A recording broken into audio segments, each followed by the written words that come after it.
Yako ni mara faster.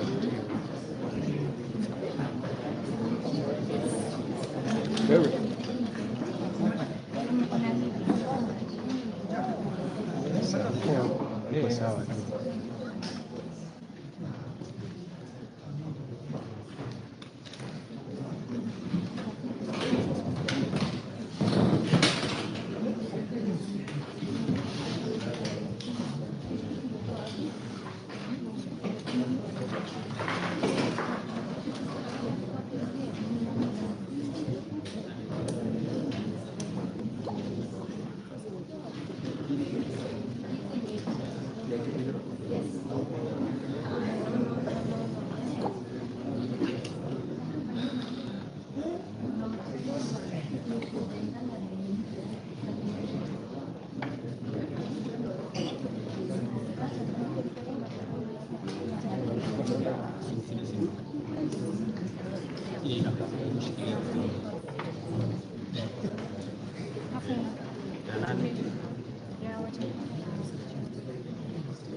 Akaweza kusoma sitorudi nyuma kidogo tupate sawa imesha.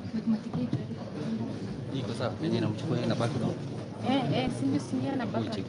Angalia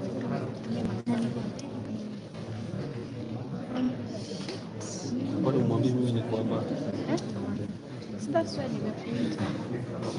mimi ni kwamba WhatsApp yako ni kana Tumia kwa Matara. Mwandikiaje? Si wewe ndio unapata. Hayo nani?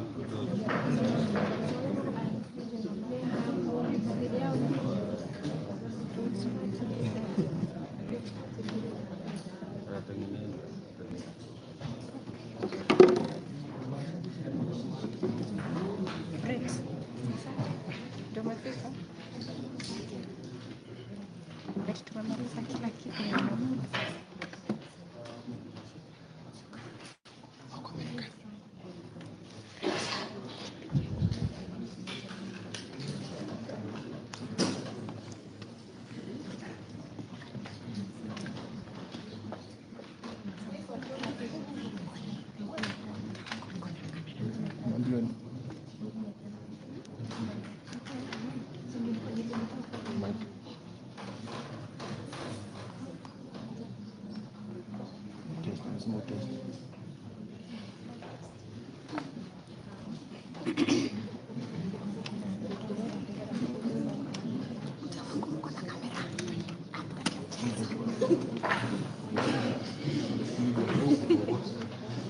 Picha ziko wapi? Sasa kingekuwa picha zako. Wrong. Nitoa. Nilitoa. My first Where are they? Where are they?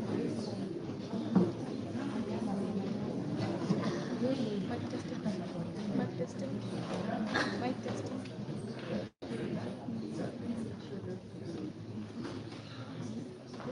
No.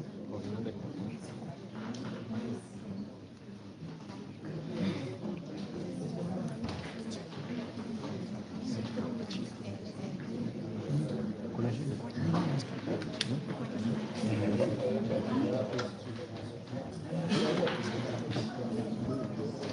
Na unaandika jina yako kabisa.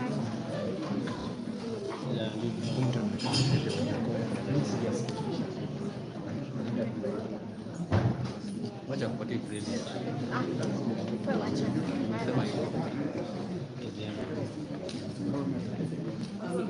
Kupatia credit.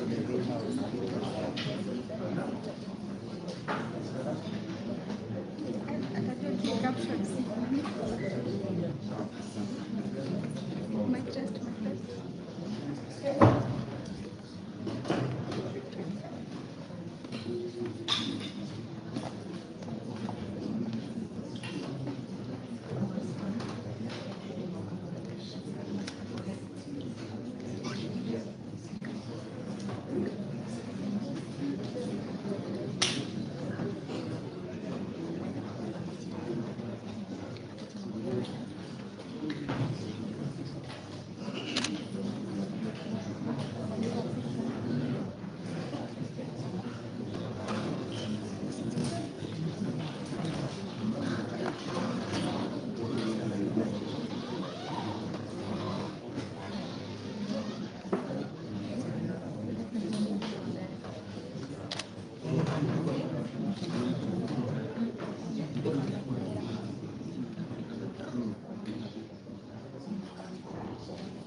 Mic test, mic test. Mic test.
sio hukumu ni sentence. Hukumu ni sentence.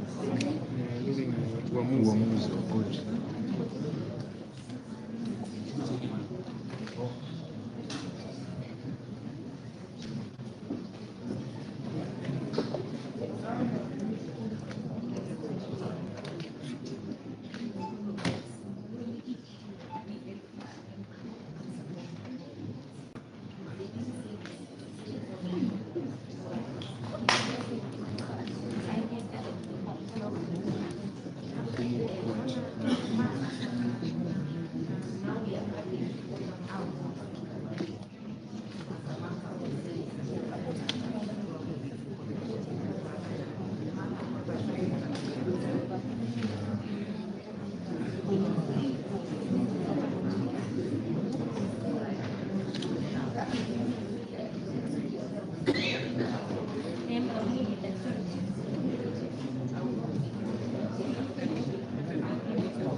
As you read your ruling, I would seek your kind indulgence to have counsel Mr. Wanjakoya put on record as well.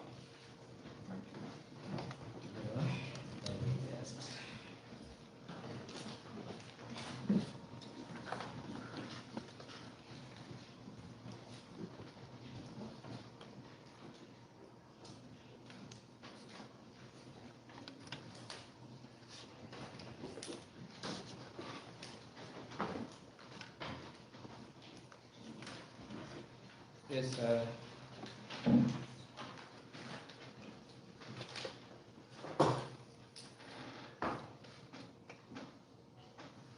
John Mandela. Yes. 12:29. Accused Russell. Miss Maina. Prosecution alongside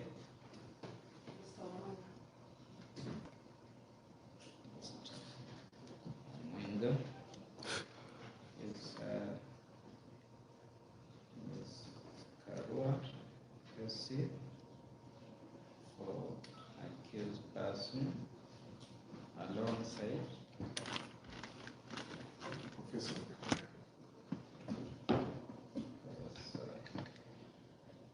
Today Wanjiru, Mr. Njiro, Mr. Simon Go, Mr. Cheche, and Mr. Muji.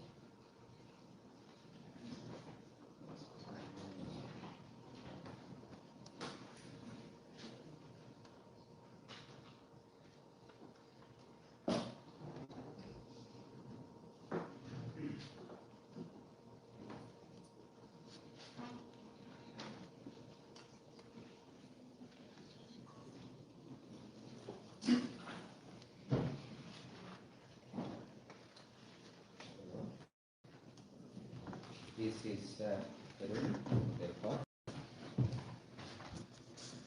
The ninth accused, Mr. Jenda, you're comfortable standing? Sorry.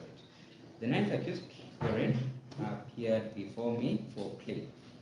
He pleaded not guilty to several counts, numbering 7. For clarity, in the substantive charge sheet, count 1 to 7 of the 12 charges appearing in the charge sheet.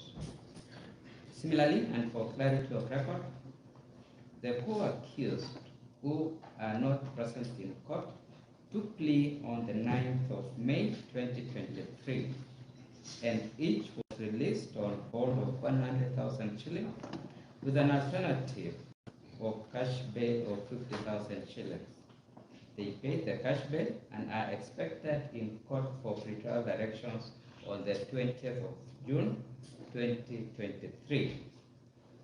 The reason I bring this is because the learned senior counsel, Mother Karua, asked this court to either adopt similar terms of bond or, in the alternative, grant the 9th accused free bond. The basis of this is equality of the accused in trial process, and secondly, that the accused being a reputable leader with what she terms as substantive support base as a fixed place of abode. Similarly, she stated that the accused voluntarily appeared before this court on 24th May 2023, appeared voluntarily before the DCI Nairobi on the 25th May 2023, and has voluntarily and without summons availed himself in court today. She concluded by stating that the accused is not a flight risk. In a little digression to the application, the senior learned counsel asked the court to note the following. First, that the charges herein are politically motivated with the sole intention of curtailing the accused from mobilizing his political support base, hence infringing on the accused political and civil right of self-expression, association, and assembly. She complained further that when the accused appeared before the DCI on 25th May 2023, he was, through tricks, whisked away from his lawyers, and it only took the intervention of the DPP for his for him to be reunited with his lawyers. This to her is a demonstration of mischief by the DCI. Mr. Njiru had this to say: Article 27 of the Constitution provides for equality before the law.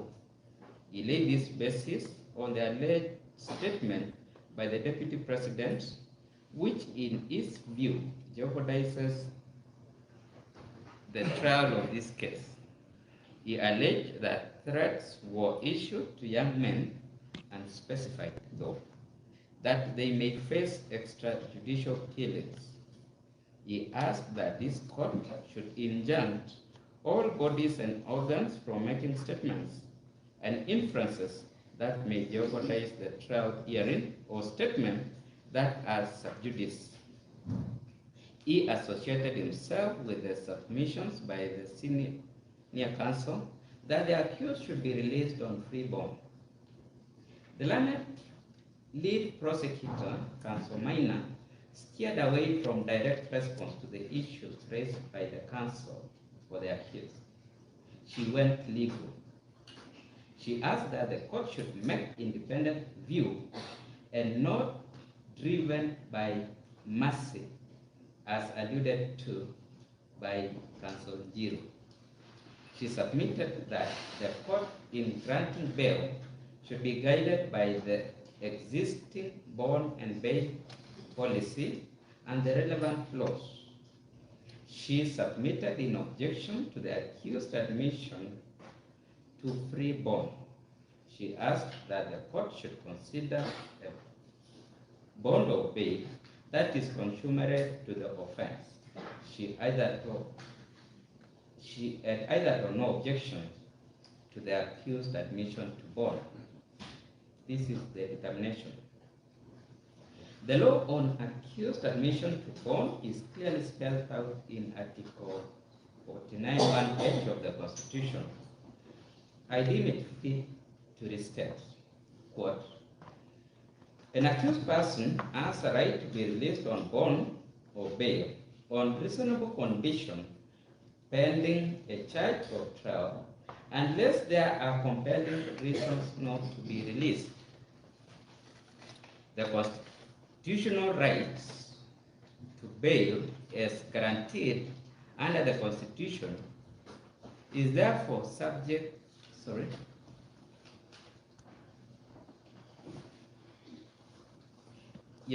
the constitutional right to bail as guaranteed under the Constitution is therefore subject to being granted on reasonable conditions pending trial, or unless compelling reasons not to do so, and does not mean that the right is absolute.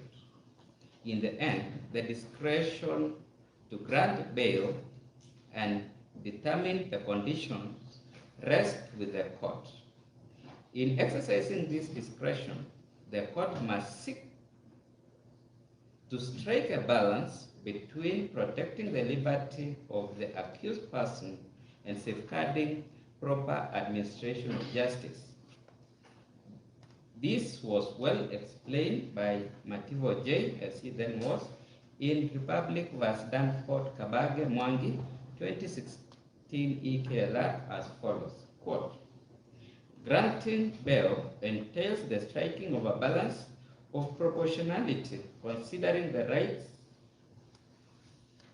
to the applicant, who is presumed innocent at this point on one hand, and the public interest on the other hand.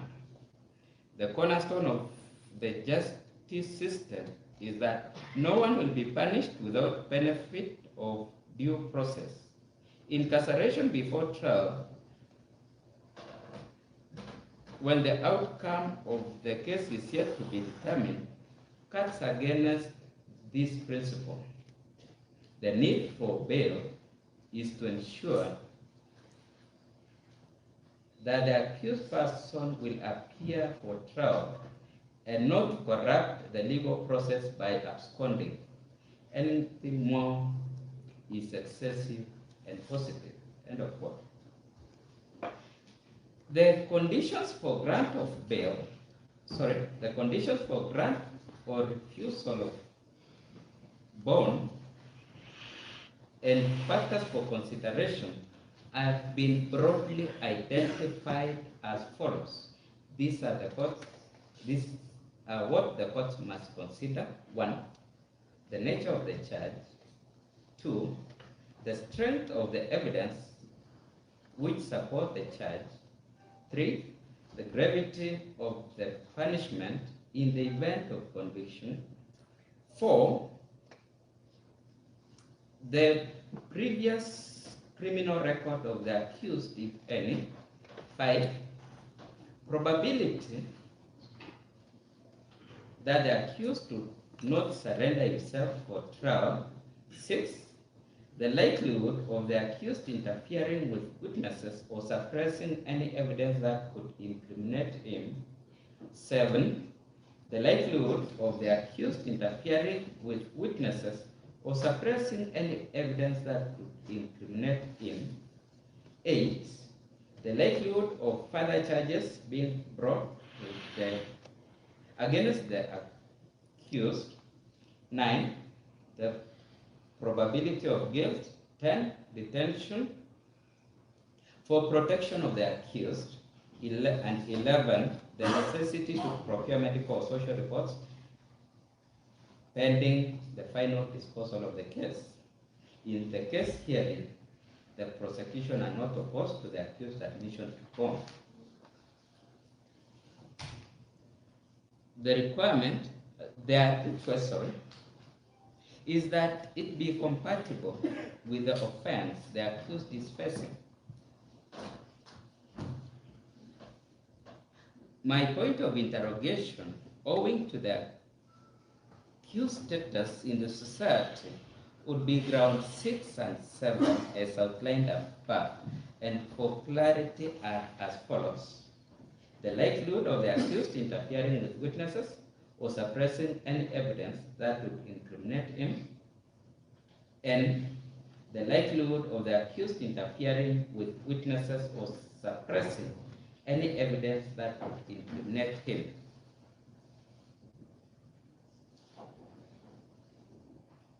I, however, want to state that the accused has been out on anticipatory bail granted by Nairobi High Court Miscellaneous E-165 of 2023. Hence, in my view, cannot be a flight risk.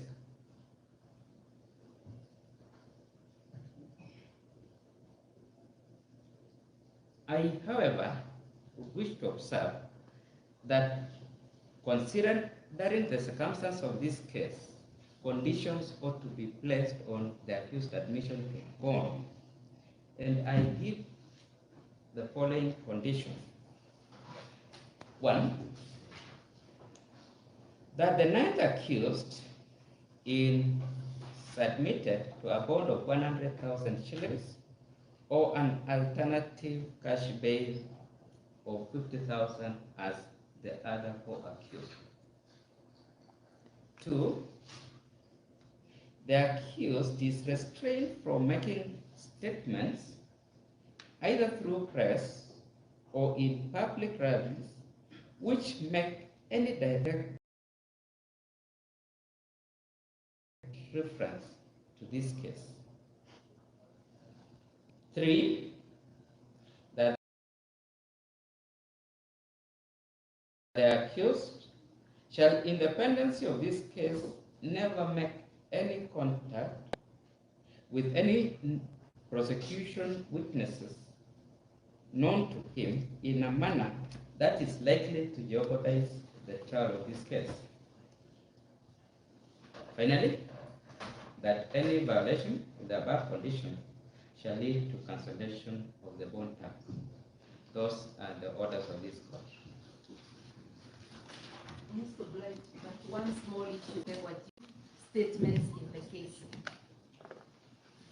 Although the prosecution has not complained of the accused, you have given restricting orders to the accused. What about those who are talking about the case and presidency, the accused? could there be directions? And after that, I'll seek indulgence for Mr. Mburu to talk about something we overlooked, some property of the accused which is being withheld.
Senior counsel,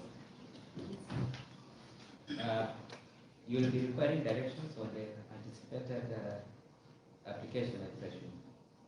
Because I was thinking if those we wanted to leave the other application, we may not require you to retire, but let Mr. Mburu. Yes, I'm not retiring. I'm giving all the directions here and here. So Let I was Mr. Mburu. thinking we deal with both, Oh, yeah. so that if I'm giving directions, I give. You give us Okay.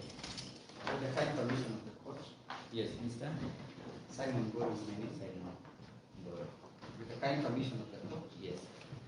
and the honor from the defense, I have the following application to make. This is in respect to the release of the following properties that was seized from the 9 accused person.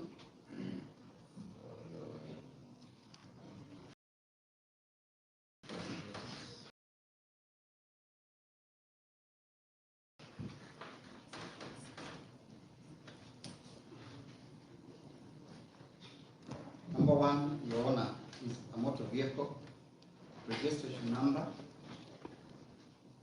KAW 831N, Toyota Premium. This was picked from his residence at Wanaroro. Yes. The vehicle was picked from his residence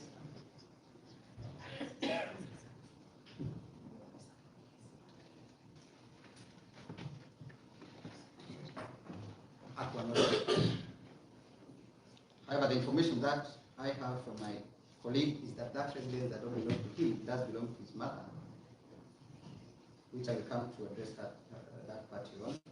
The second motor vehicle is motor vehicle registration number KCR 555S. Make is a Lexus Toyota. Vehicle registration number again? Is KCR 555S.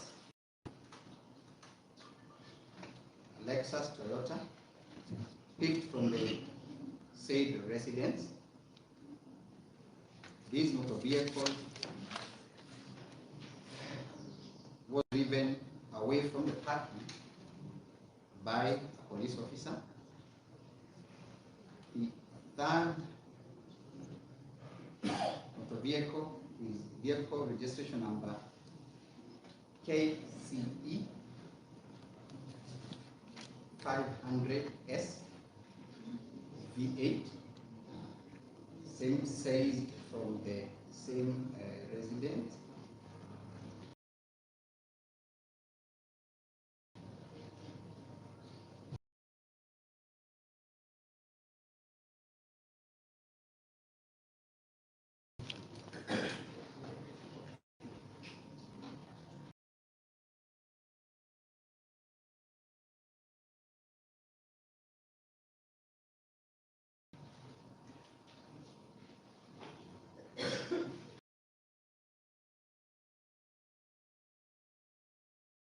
And Your Honor, there are two phones. a Samsung Fold,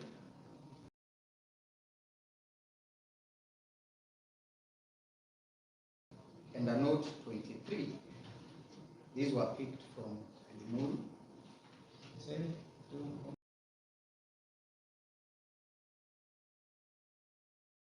Two phones, a Samsung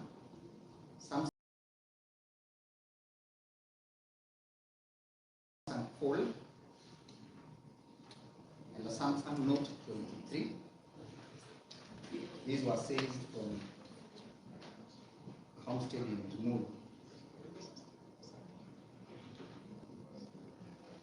The gist of the application, Your Honor, is that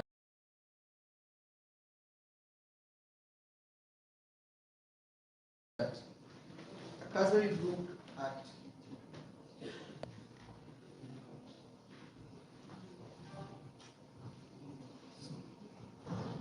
there is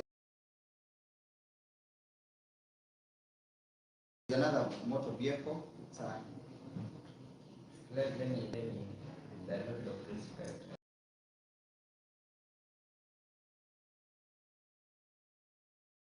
yes, I get a lot of information. Yes. And I apologize for that discontinued way of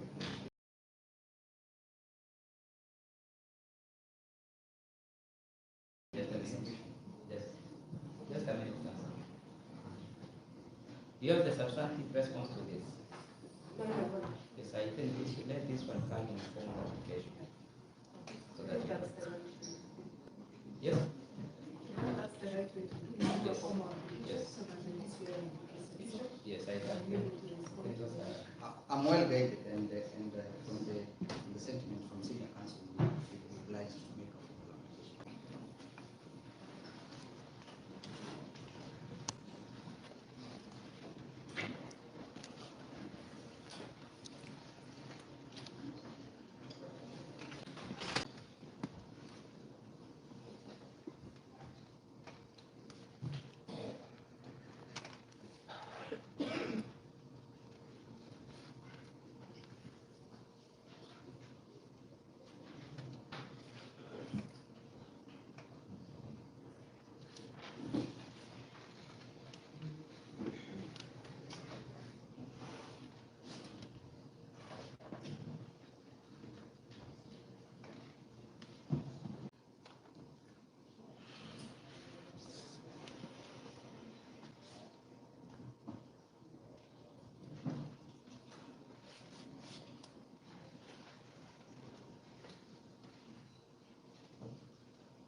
the release of property, the council has a formal application for comprehensive response by the prosecution and adequate determination by this court.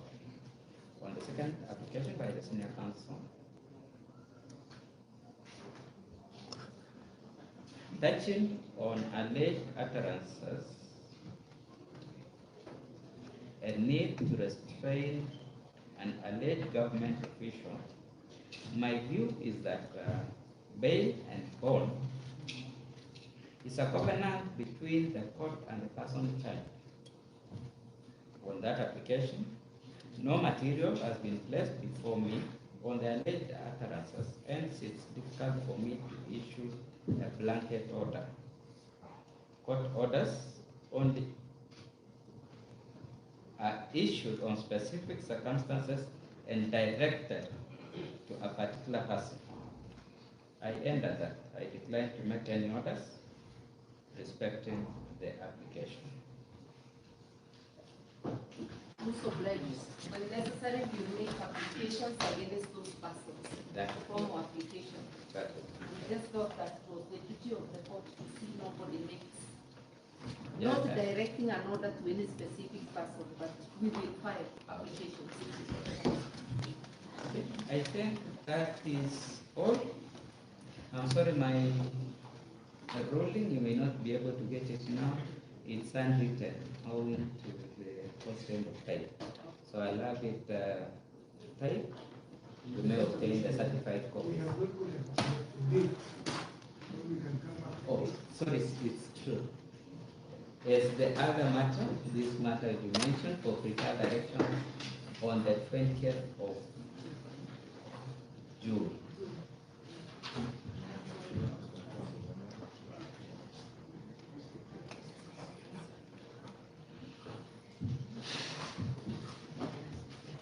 Yes, like the other persons, they have to come back for prepared directions on 20th of June as earlier scheduled.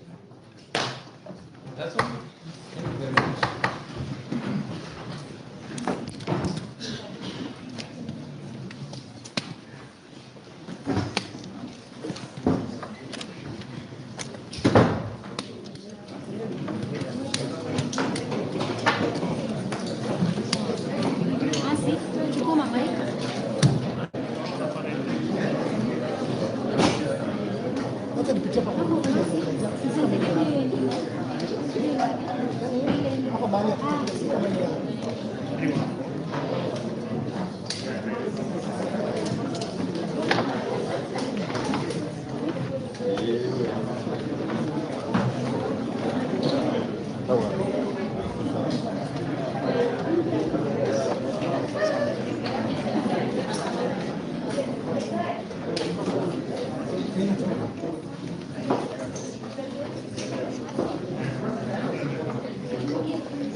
Tuendeni, wacha kuzungumza.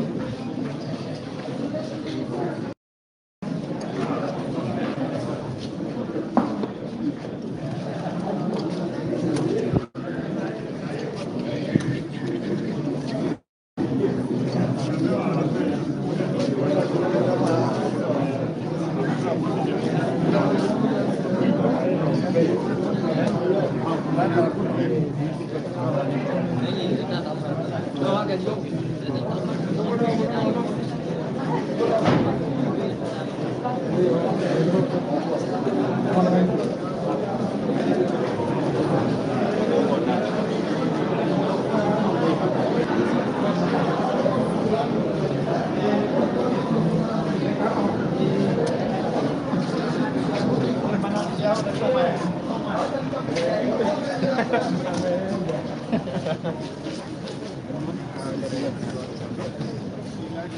We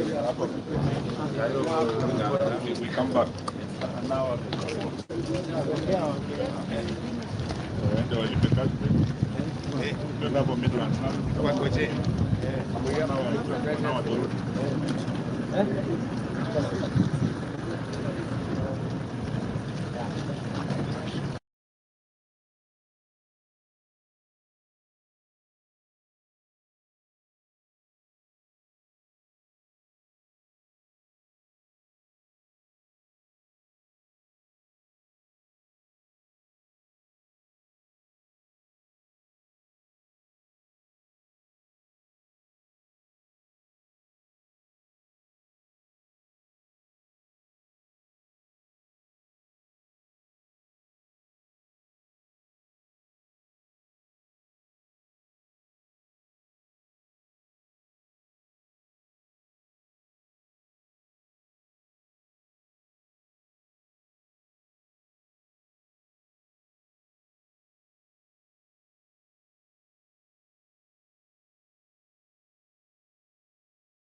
testing.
Haitatoka live.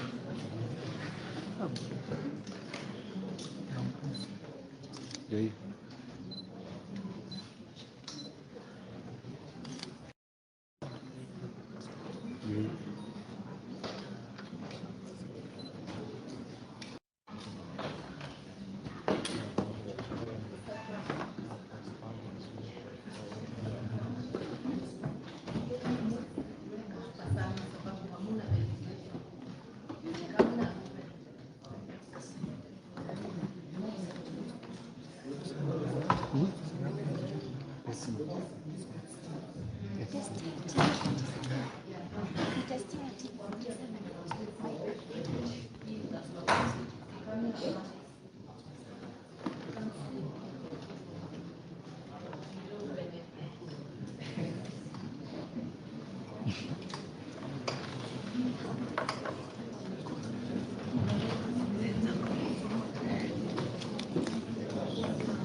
To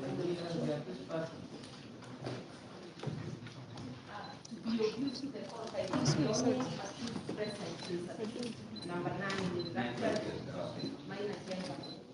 Who will represent. I don't know whether to give you representation first. Yes. Okay, I appear for minor chamber alongside Today Wanjiro.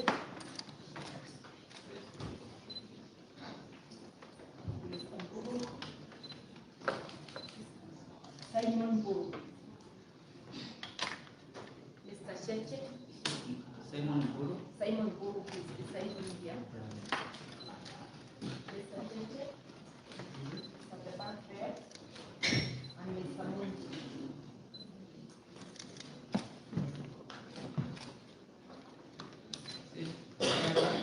Mr.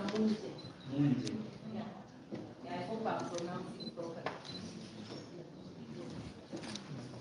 Right behind you.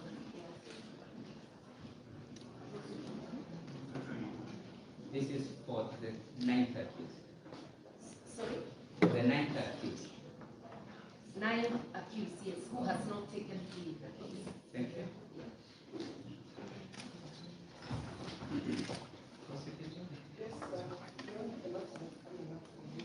Your name, please. Yes? Yes, ma'am.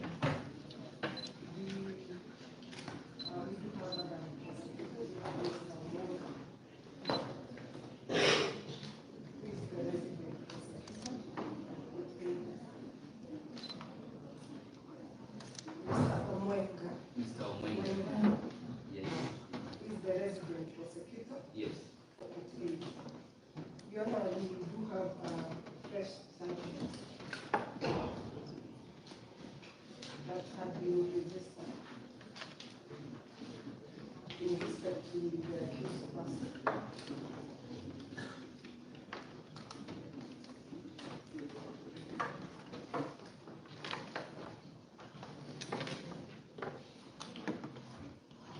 Your Honor, maybe behind the minutes, maybe you can confirm with them the fact sheet. Yes, I The one delivered. that is in respect to 3/11/71. Yes. And everyone has been registered. We intend to have the name.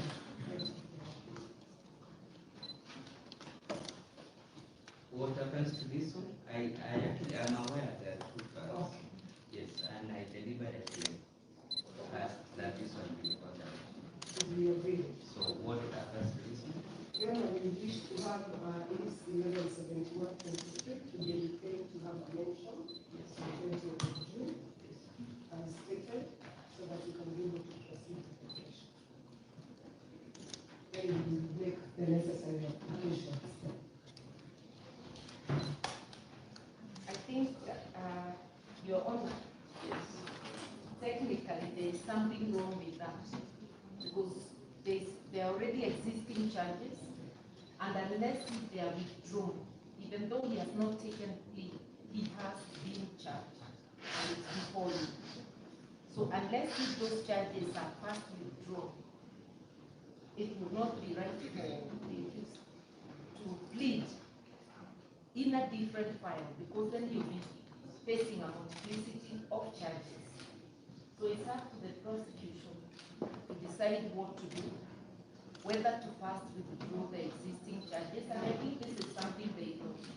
You can't have several files in respect of the same person. I don't want to say much more at this stage, but we want to object to taking plea when there is a multiplicity of charges into different files. My colleague, Mr. Njiro, would like to add something to that. Please, you know, I didn't Just say. a minute.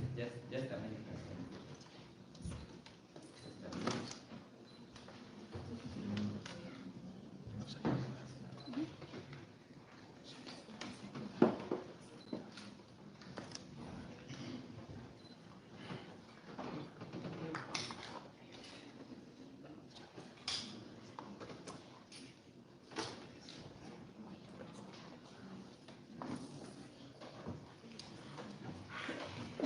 Mr. Njeri. I join issues with what has been submitted by my National Affairs Leader Hansel Maka. And add this to say, that we certainly be able to see the mystery behind this process that is being initiated by the DPP with the aid of the DCI. While I am not at the point of dealing with the substantive of the charge, the process of the charge itself is questionable. This charge that is before you in E1171 was read out to the accused persons on the 19th of May. The same proceeded in the absence of the 9th accused person.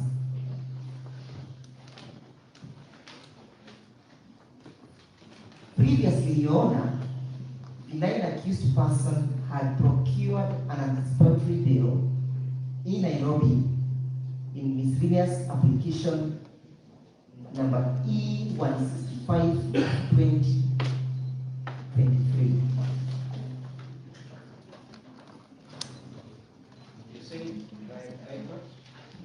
Miscellaneous application number 1 is 165 of 2023. And I'm pointing it out, Your Honor, for you to see the mischief. In that application, Your Honor, which is coming up from mention on the 6th of June before the Honorable Judge, there was a condition of that bill to the effect that upon a decision to charge being made by the relevant organ, the bill was to lapse. With that knowledge, Your Honor, and with the intention to perpetrate the mystery that we are addressing, the DPP, even having been served and or having knowledge of that order, decided to charge the accused person on the 19th. And the consequence therefore was that the order lapsed.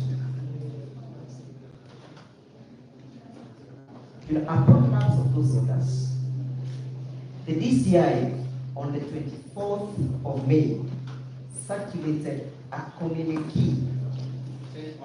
24th of May, the DCI circulated a communique on their social media page that the accused person, the 9th accused person, is at large.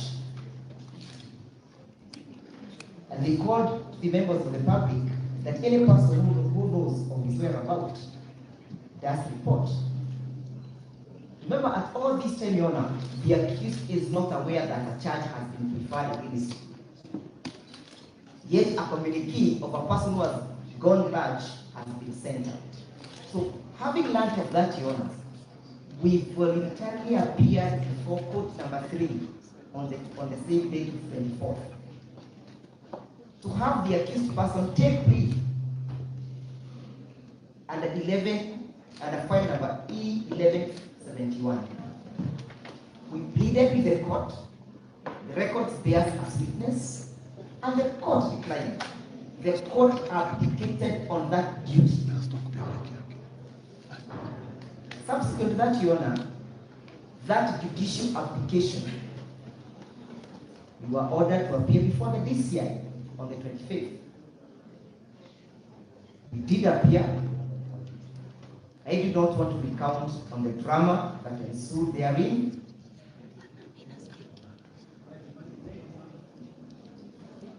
We'll do that later. But suffice to note that on that date, we informed the DCI that there is a charge that is pending before this court, and that the charge has a date of the 20th of May when the accused person was to appear and take plea. Look at the mystery. To date, when the live file 1171 has been called out, all other co-accused persons are not before you. And what does the DPP do? He decides to bring a new charge. A replication of the charges that are before you. What that technically means, Your Honor, that one, that the accused person together with his co-accused are facing fresh charges. Number two, that these fresh charges are arising from the same transaction. Number three, that there will be another separate file. There would be an argument that a consolidation will be done in the latter date, but that should not be a prima facie presumption, because consolidation is not obvious. And that is the malice we are pointing out. And that is the abuse of the court process we are pointing out. And objecting the taking of the plea until the DPP does put his house in order. And the objection, Your Honor, is that it is going to fly over the face of Article 50. Infringe that right, infringe the right under Article 48, access to justice, infringe over client's rights under Article 27, equal treatment and equal protection before the law under the principle of non-discrimination.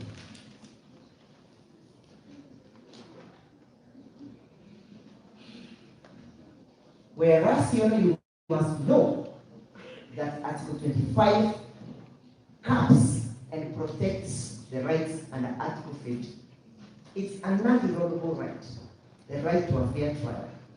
The question therefore is, it protects the rights under Article 50 by creating a caveat that that's a non-derogable right.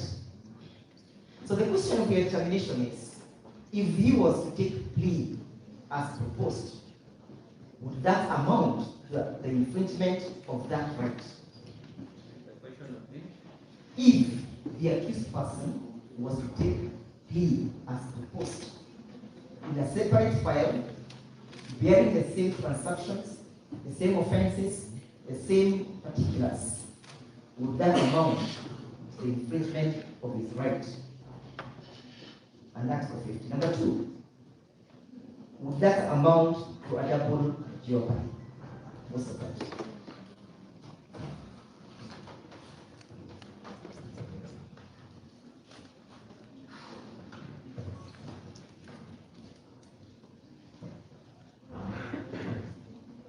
Yes.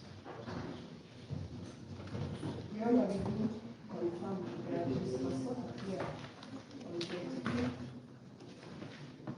last week for purposes of taking plea.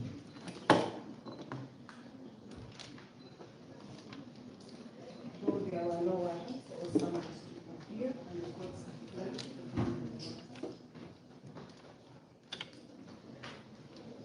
Your Honor, information we have was to appear to take plea.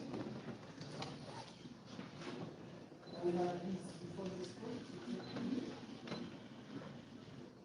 Your Honor, the matter that is supposed to that is fresh, there are charges that are not on plea 1123 that are included in the charge sheet. Counsel has raised issues of double jeopardy. Your Honor, we do submit that at this level, the same does not apply as the suspect or the accused person has not been tried. Your Honor, we do at this court, the accused person to proceed and take plea. It is an appeal. A very short reply to the prosecution. Yes. I invite you to look at the charge sheet, the fresh one, and the one that already exists before the court. They are actually identical. The only difference is that charges that were previously preferred on accused number accused number 1 have now been imported to our client. There is no other difference, which appears to me to be an afterthought. So the charges are identical, and the only way open to the prosecution, you want to charge him in a different file, withdraw the case against him in 117. You want to charge him in 117, then withdraw the new charges and we proceed. We can't have two multiplicity of cases on the same facts.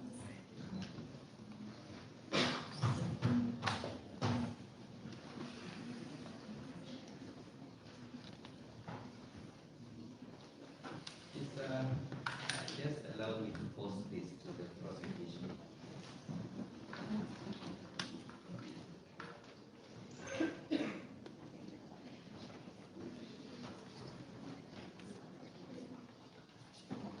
What is the fate of the file Ramadi respecting the 9th accused?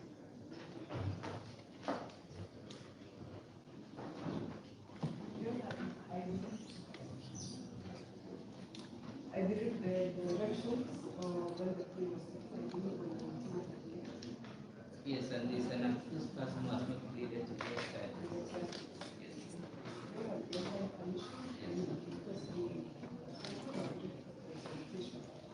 The same was supposed to come on 20th of June. Respecting the 1st to 8th accused and the 10th to 11th to 12th accused, right? There is the 9th accused who is not taken plea and is charged in that charge sheet. Yes? Yes. No, these are very simple things that we don't really have to even engage on. Right? Yes, sir. And you asked me to have this matter mentioned on 20th. When the person who was not present in court is not present and has not pleaded to those charges. You have maybe made before. This is the first that you can take the elections to have the then the matter can come to trial. On which fact? On the 11th. For purposes whether consolidation will be done. Or whether? The necessary applications. Okay, just prosecutor, Yes. with the permission of the defense, I think it's an issue that can be sorted out once and for all. So what the question you should be asking yourself is, if you want to proceed either on this 1171 or this 168, a decision has to be made on that then for us to move forward. Can I give you 5 minutes? Very well.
Hi, how are you?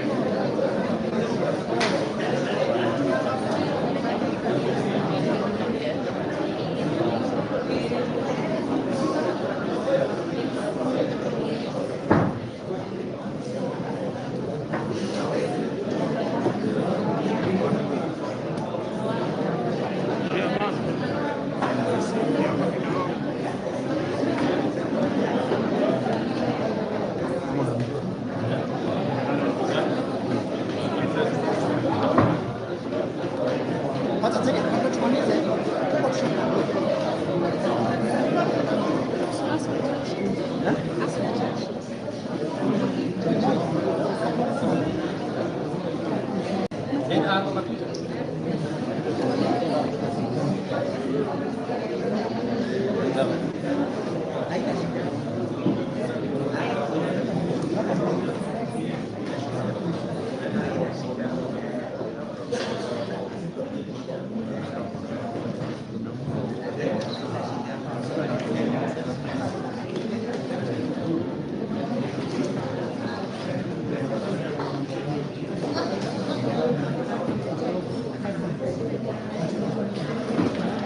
Senior magistrate. Senior magistrate.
Kipkurui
Yes, I'm holding 11/71/2023. Yes, prosecutor. Just a minute. It's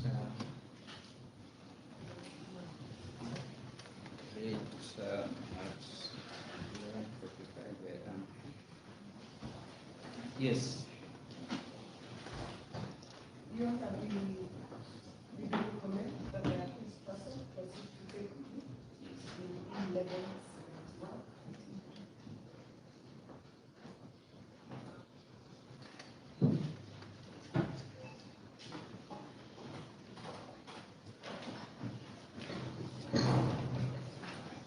Your Honor, does that mean that the freshly registered charges are stand withdrawn, or what is their status? Because it is still not good to have both files running concurrently.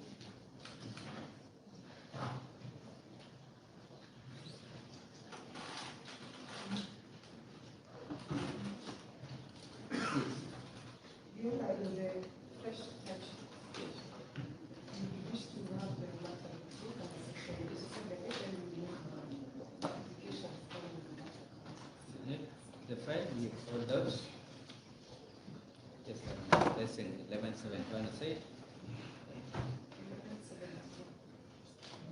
Lesson 11/71 aside. Call out the other file. 1268 of 23, John Maina Njenga.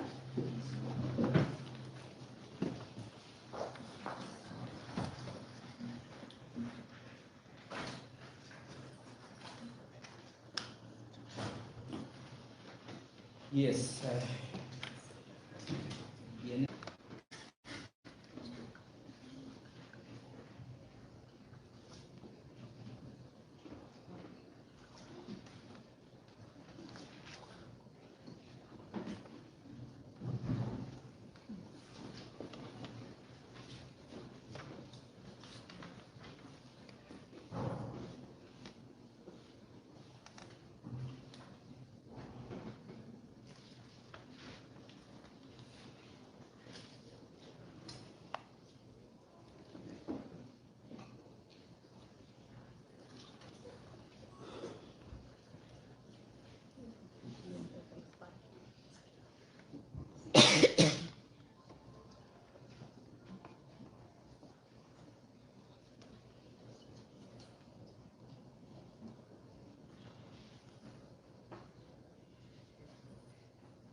87A of the CPC on grounds that the accused is facing similar charges in a related file being E1171 of 2023.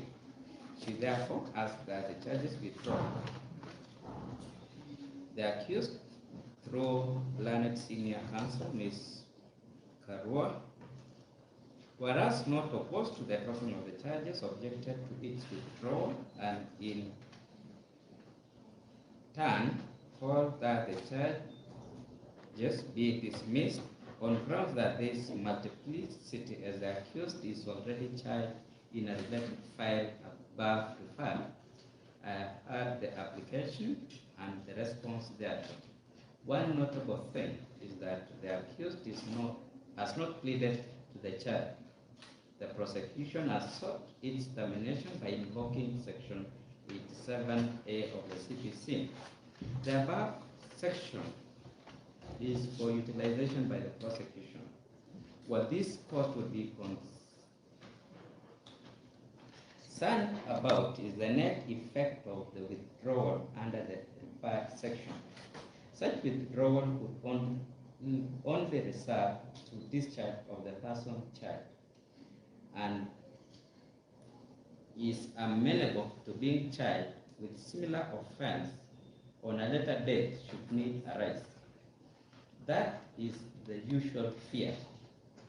In this case, it is my respectful view that this cannot arise as the accused is charged in the earlier file being E1171 of 2023. In the premise, I allow the prosecution's application to have the matter withdrawn under Section 87A and consequently, the accused is discharged for the charges herein. Let me make an observation on the fact of multiplicity as alluded to by the learned senior counsel. This cannot, in my view, arise, as this case, having been withdrawn, ceases to exist. Consequently, I allow the application as prayed and mark this matter as withdrawn under Section 87A of the CPC, and the accused is accordingly discharged.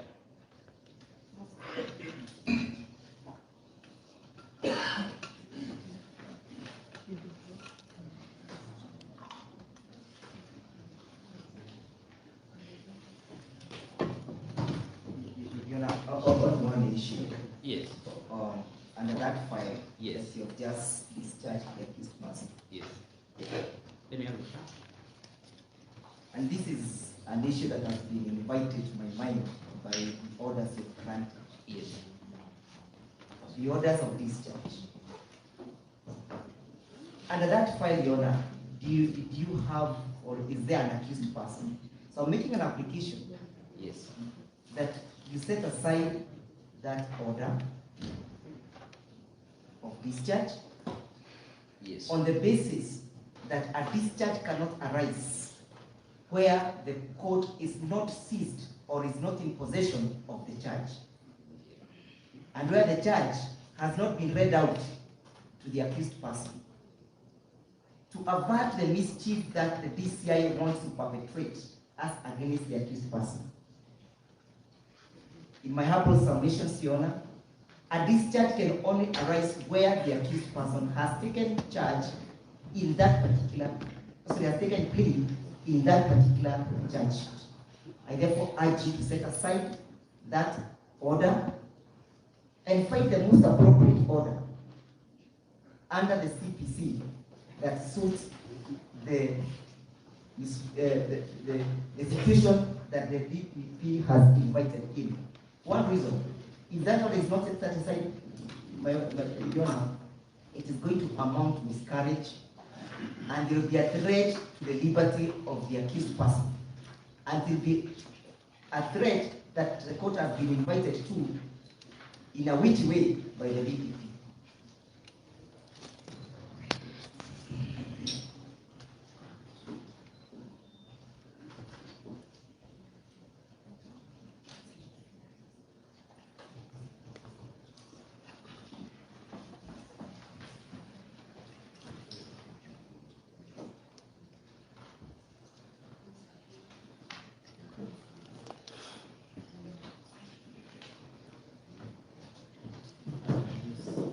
Tanjiro, I don't even have to invite the prosecution to respond to that. My last order is that the matter is marked as withdrawn. Most of that, I have not had that letter order, and I guess my friends in the media have not also had it. Yes.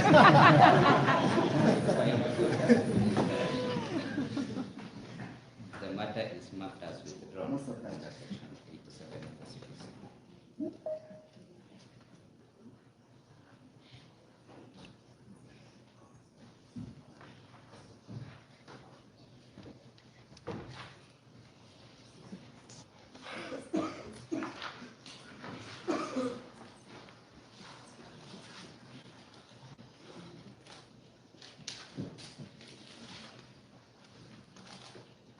Can we go back to 1171?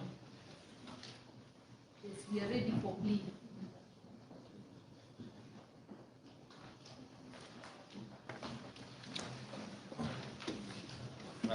Okay.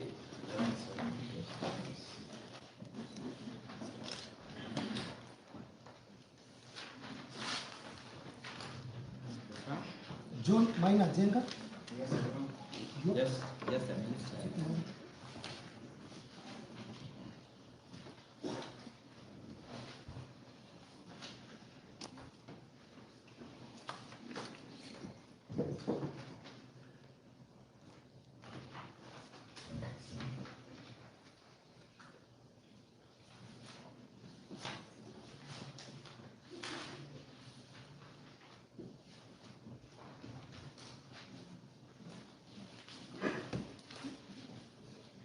Just for clarity of record, could I perhaps find out if the other accused are present? Daudi Mwangi Chege, Daniel Mugwe Njoroge, Simon Muigai Mathu, John Kuria Kariuki, Peterson Wanjao Ndirangu, Samuel Kang'ethe Gige,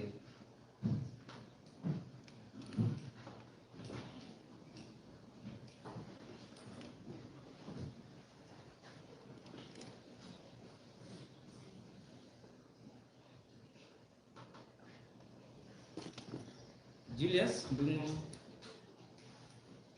Kamau, Peter Njenga Wambu, John Maina Njenga,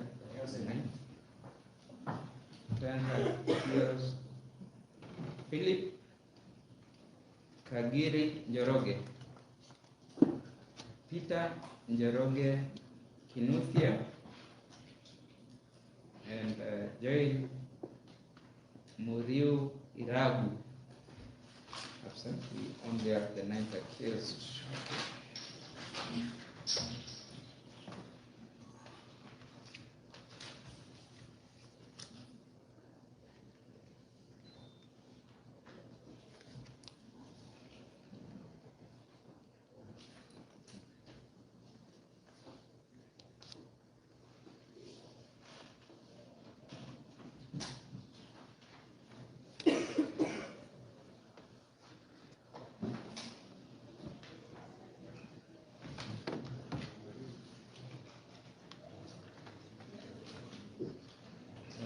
Read the charges.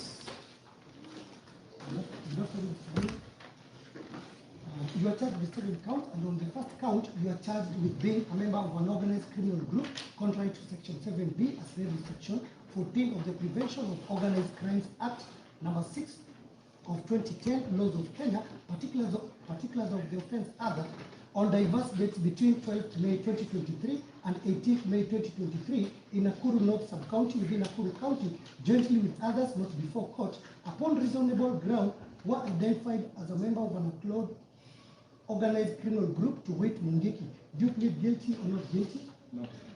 And on the second count, you are charged with engaging in an organized criminal activity contrary to Section 3(1)J as read with Section 4(1) of the Prevention of Organized Crimes Act, number 6, 2010, laws of Kenya, particulars others, It was on the 12th May 2023 at Wanyororo area in Nakuru North Sub-County within Nakuru County, jointly with others not before court, were found in possession of records likely to be useful to a person preparing to commit a serious crime involving an organized criminal group, to wit Mungiki. Guilty or not guilty? On the third count, you are charged with engaging in an organized criminal activity contrary to Section 3 or as read with Section 4, Subsection 1 of the Prevention of Organized Crimes Act number 6, 2010, laws of Kenya. Particulars are that it was on the 12th day of May 2023 at Wanyororo area in Nakuru North Sub-County within Nakuru County, jointly with others not before court, attended a meeting whose purpose was for encouraging support of an organized criminal group, to wit Mungiki, or furthering its activities. Guilty or not guilty? And on the fifth count, you are charged with engaging in an organized criminal activity contrary to Section 3 or as read with Section 4.1 of the Prevention of Organized Crimes Act number 6, 2010, laws of Kenya. Particulars are that it was on the 11th day of May 2023 at Wanyororo area in Nakuru North Sub-County within Nakuru County, jointly with others not before court, addressed a meeting whose purpose was for encouraging support of an organized criminal group, to wit Mungiki, or furthering its activities. Guilty or not guilty? On the fifth count, you are charged with engaging in organized criminal activities contrary to Section 3, subsection H, as read with Section 4.1 of the Prevention of Organized Crimes Act number 6 of 2010, laws of Kenya. Particulars of the offense are that it was on the 11th day of May 2023 at Wanyororo area in Nakuru Sub-County within Nakuru County, jointly with others not before court, invited 1 David Mwangi Shege, 2 Daniel Mugwe Joroge, Simon Mugai Madho, John Kuria Karaoke, Peterson Wanjau Dirango, Samuel Kanyege Gige, Julius Dongo Kamau, Peter Jenga Wambui, to a meeting whose purpose was to provide instructions connected with Mungiki, an outlawed organized criminal group. Do you plead guilty or not guilty? And on the sixth count, you are charged with engaging in an organized criminal activity contrary to Section 3, subsection K, as read with Section 4.1 of the Prevention of Organized Crimes Act number 6 of 2010, laws of Kenya. Particulars of the offense are that it was on the 11th day of May 2023 at Wanyororo in Nakuru Sub-County within Nakuru County, jointly with others not before court, provided your home for use by David Mwangi Shege, Daniel Mugwe Joroge, Simon Mugai Madhu, John Kuria Karaoke, Peterson Wanjau Dirango, Samuel Kangeze Gige, Julius Dongo Kamau, Peter Jenga Waboi, with others not before court, to hold a meeting whose purpose is connected with Mungiki, an outlawed organized criminal group. Guilty or not guilty? On count 7, you are charged with engaging in organized criminal activities contrary to Section 3, subsection 1, L, as read with Section 4.1 of the Prevention of Organized Crimes Act number 6, 2010, laws of Kenya. Particulars of offense are that it was on the 11th day of May 2023 at Wanyororo area in Nakuru North Sub-County within Nakuru County, jointly with others not before court, permitted your home for use by David Mwangi Shege, Daniel Mugwe Joroge, Simon Mwegai Madhu, John Kuria Karaoke, Peterson Wanjau Dirango, Samuel Kangede Gige, Julius Dongo Kamau, Peter Jenga Boy, with others not before court, to hold a meeting whose purpose is connected with Mungiki, an outlawed organized criminal activity.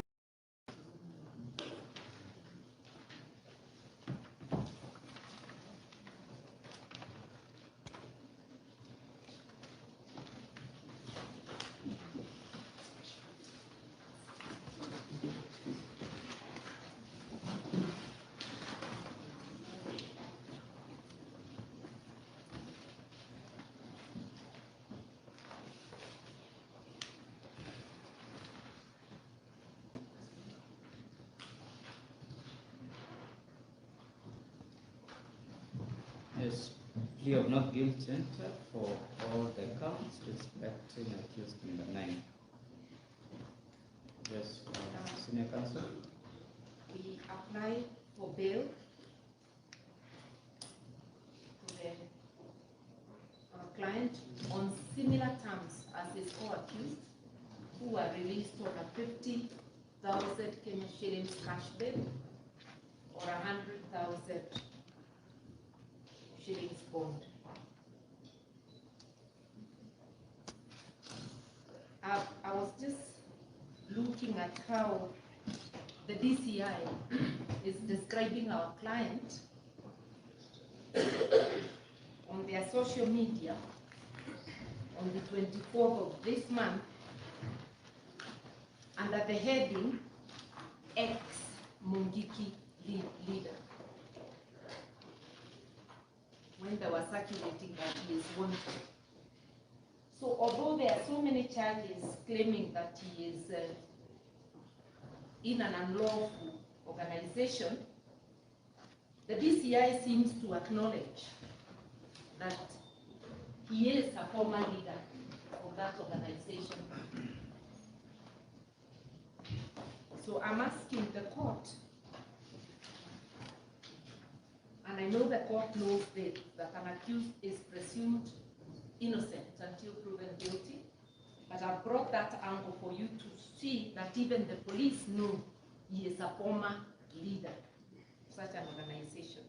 Therefore, the charges, the police will provide the best evidence that the charges before the court cannot stand. So, but more on the basis that his co-accused have been released, that he brought himself, presented himself to court last week, presented himself voluntarily to DCI Nairobi, and today has presented himself to court voluntarily. This is a man who the court can even release on a free bond. He is a leader who in the recent elections vied for senator of Nyandarua County, not Nyandarua, like Laikipia County, and garnered over 40,000 votes. So I can say he's a leader of repute. He's not a person who can fail to come to court. It's not a flight risk. So if the court is persuaded, you can admit him to free bond, and if not, grant him same terms as the others. Allow me, without drama, to say the following. Just That a will minute. be- Just a minute. If you see your... Oh, sorry. I've forgotten. I used to be serious. Yes, I understand. And I'm forgetting that it's still manual. We haven't gone digital. Yeah. Please remember that. I will be looking at it. Yes. Yeah, so I'm saying that. Yes, I'm ready right now. All this where you are. Sorry.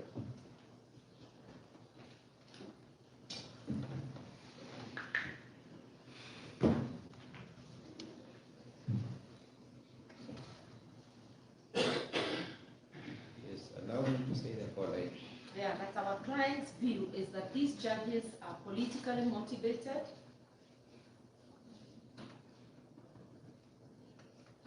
for the sole intention of curtailing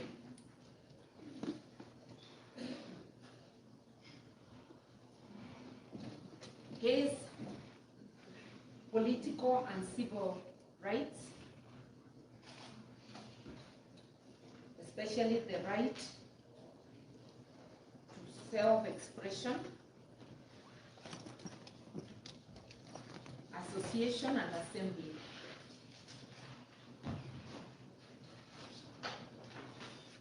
And also intended to stop him from mobilizing his political base like every other politician does.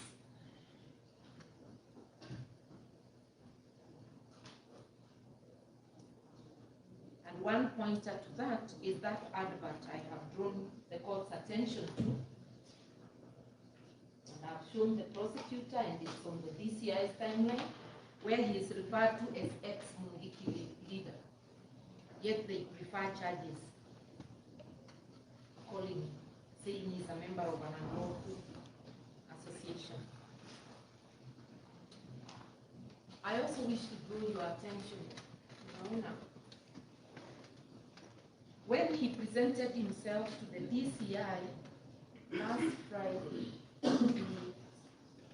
last Thursday, which was the 25th of May, and I was present,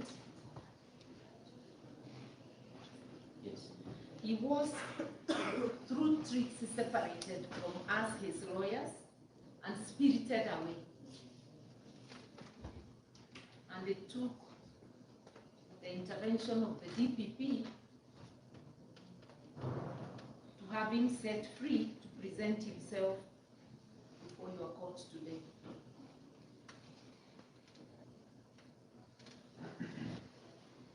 Looking at the time, this was happening after 1 p.m.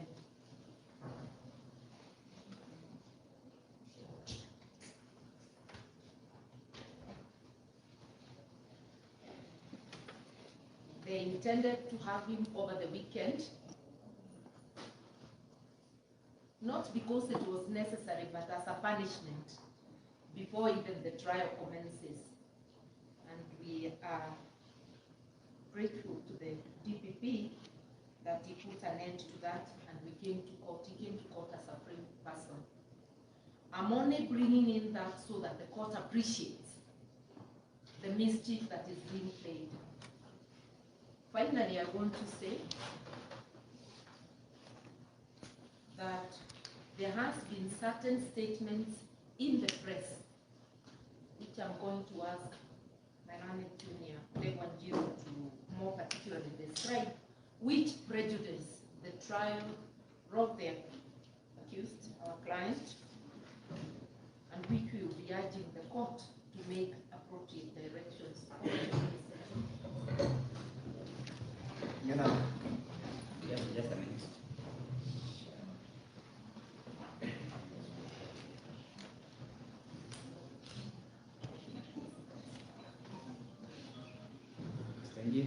yes, Your Honor. Yes, you know, proceeding from where the senior counsel has kind of, it is true, the bail terms being sought, they have, or they can be induced or influenced by external forces, despite the fact and the knowledge of the independence of the court.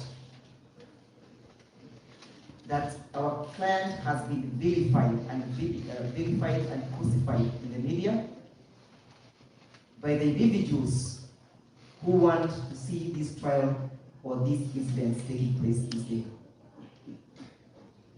I'll not shy off, Your Honor, to suggest under Article 27 that we are all equal before the law, and that yesterday, in a function somewhere in Thika, the Deputy President of the Republic of Kenya made vilifying comments that are meant to lower the opinion of the right-thinking member of the society so far as the innocence of our client is an issue. Again, I reiterate, I am aware that the court is independent under Article 159. But those statements, knowing the experience this country has had previously with the same group to which the DCI acknowledges that our client does not belong to, can invite, and indeed threats were issued, that young men will be subject of extrajudicial killing from a very, very high office. I have no reason to doubt that that can happen, especially if the same is done by the second person in command. So you know we are before you, seeking for your mercy, that you grant our client bail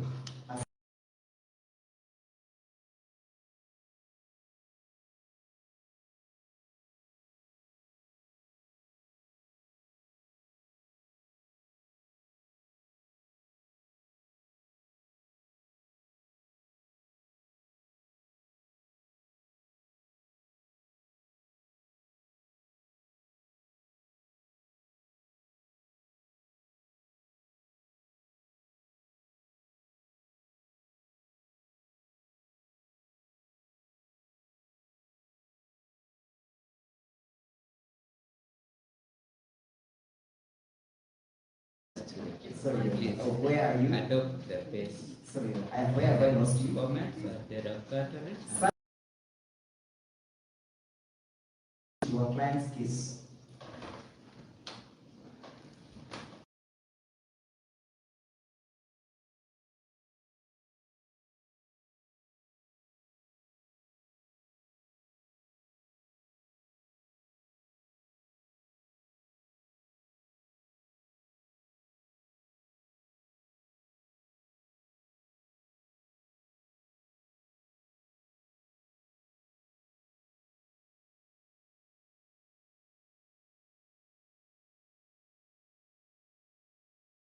scheme. We'll be making relevant applications in the future to the individuals concerned with those statements during the trial. Well, thank you.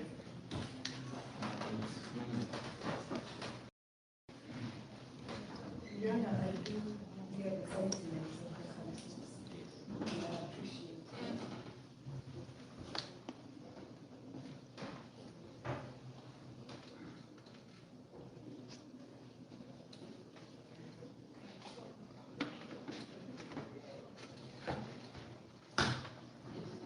I believe this is an independent office, the judiciary and the courts,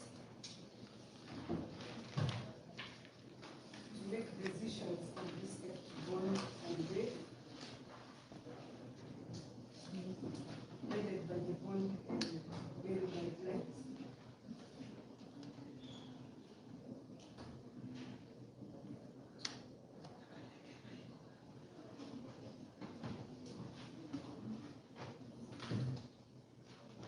So I believe counsel indicating that there will be influence from external forces.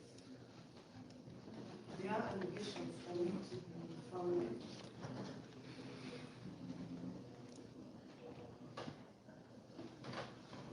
And counsel should not be seeking for mercy, but I believe we should do what is right.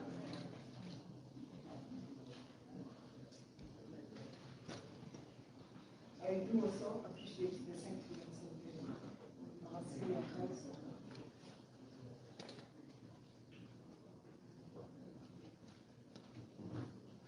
But the rest of the accused person are released on 50 cash bail or bond of 100,000.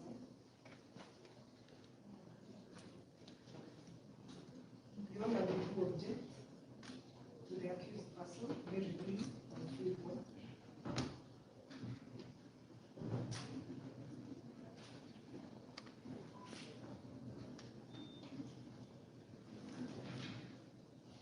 And cash bail and bond be granted commensurate to the charges before this court.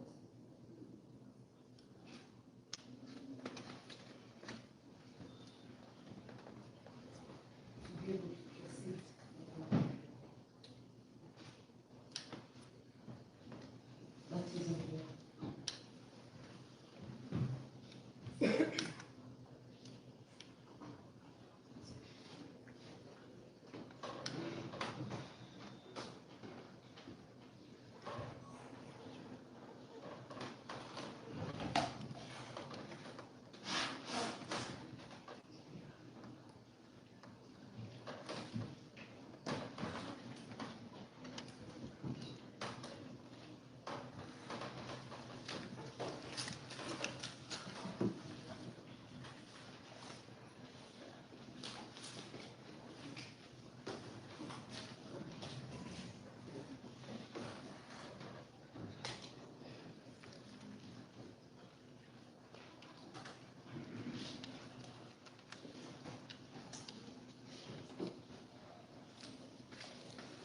Yes, very well.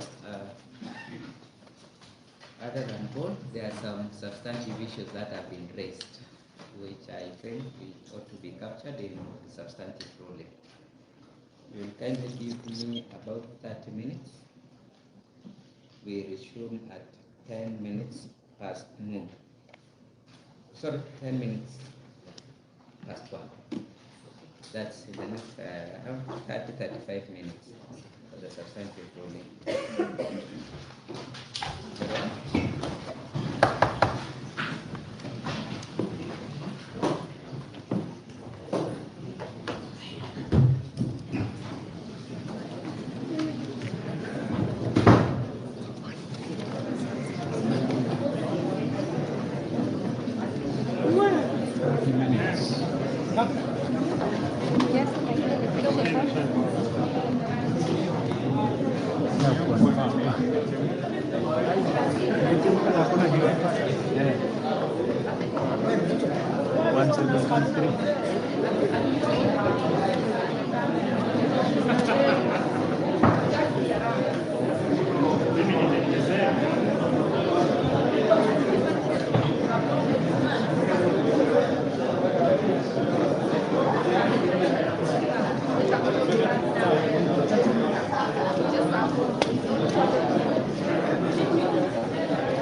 Kwa vitu zako.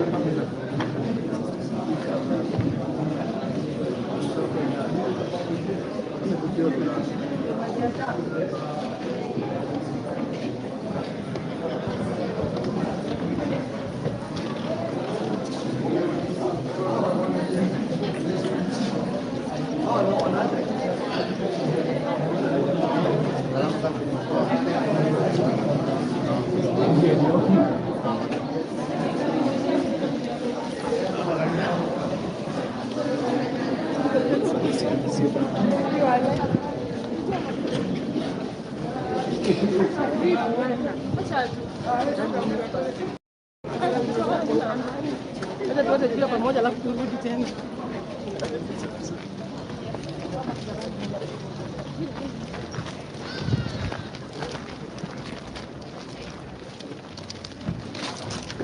Utapiga mtu picha akienda tu.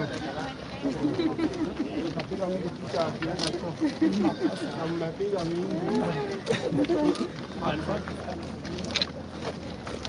If somebody is like this.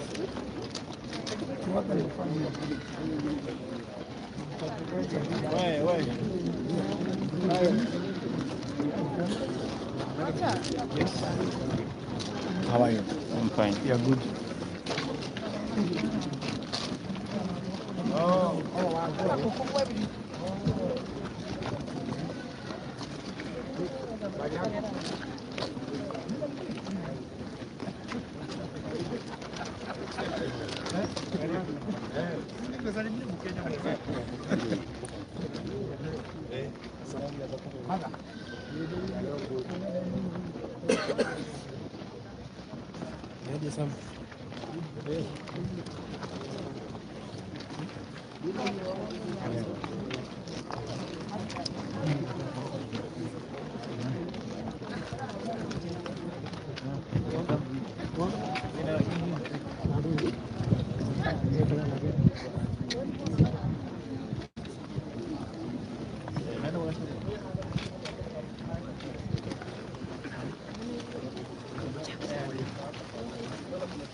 Msubiri huko tafadhali. Tusonge. Msubiri huko.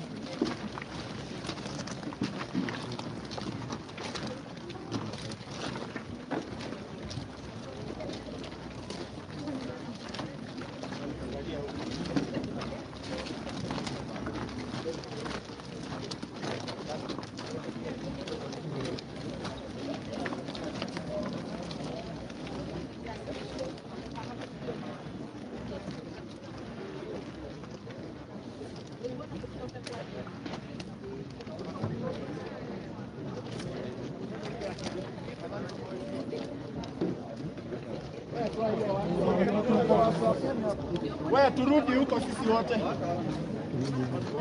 Watu wote turudi pande. Wewe soldiers. Wewe pale kazi.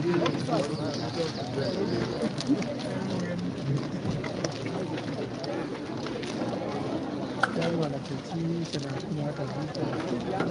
Hakuna vita na wanachachisha.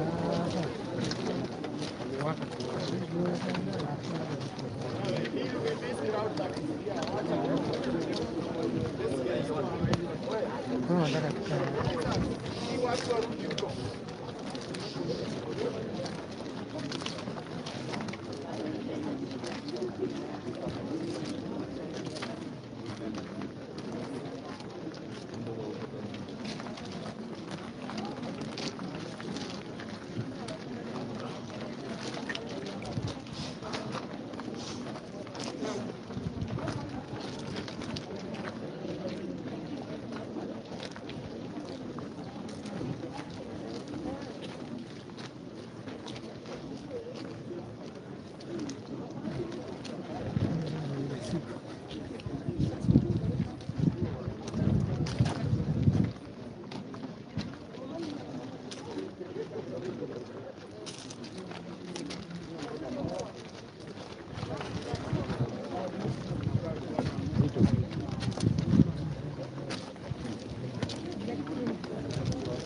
ngamia.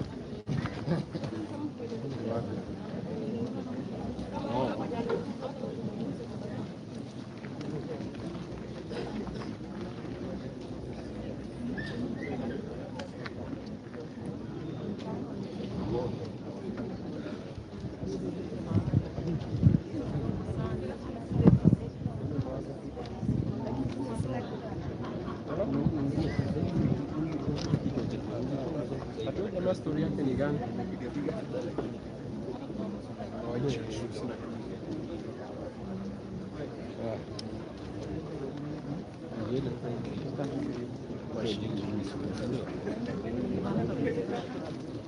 Toka.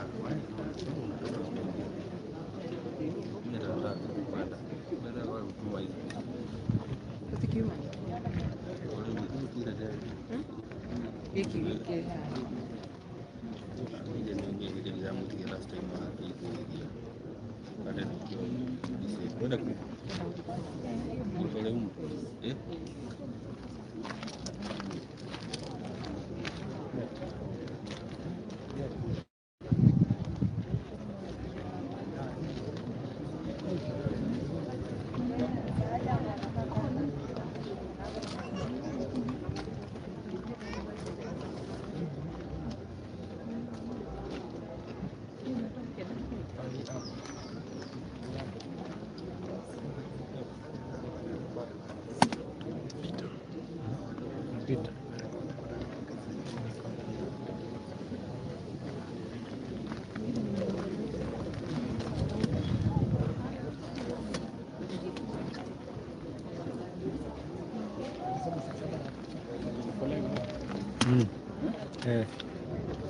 Sentumia live yako sasa. Sina. Lakini na option.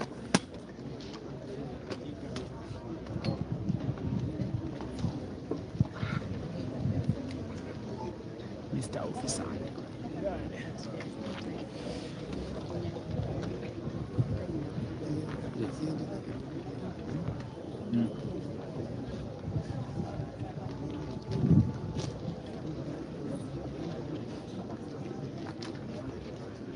Nenda kuambia ningechagua.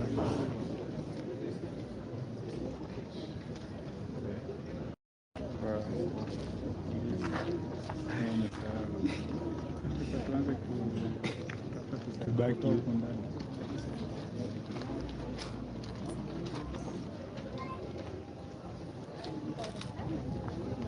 Iko sawa. Haya. Chukua live ya Maeli.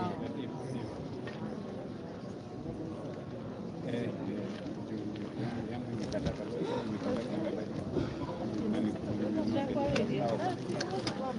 nikataka nipike logo ndio watu wasikuingie, watu Record.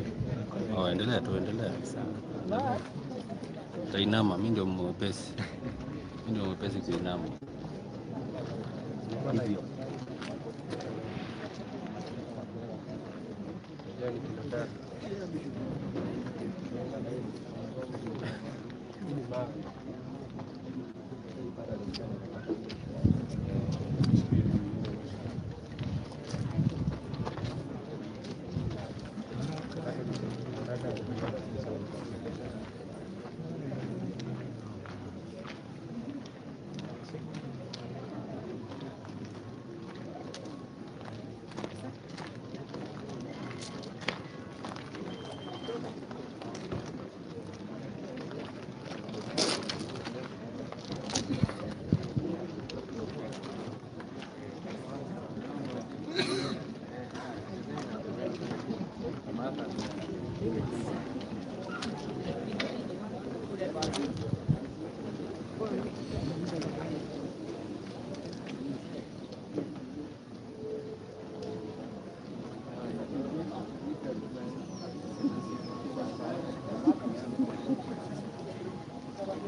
Sorry.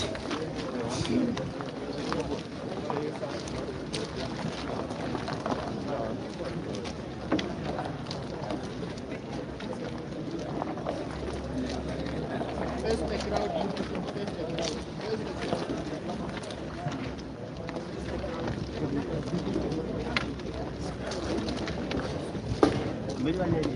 Hey, bwana. Niko sawa. Camera is supposed to instant. Hizi ni design za mbele. Anaweza kabla record na kamera. Sasa hivi nikaa kamera kwa nini utaupload jioni? Content ishaisha kitambo. Si ndio? Hizi sasa hivi Sure. Mimi kwanza na highlight. Niko live but naiwekanga highlight tu. Zenye sasa naingia hivyo na kakata.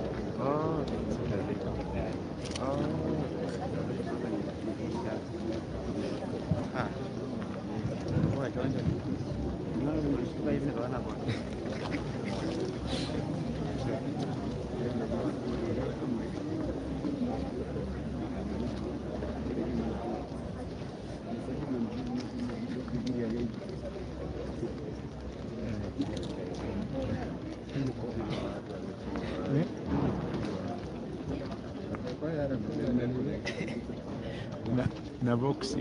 Ya boxi.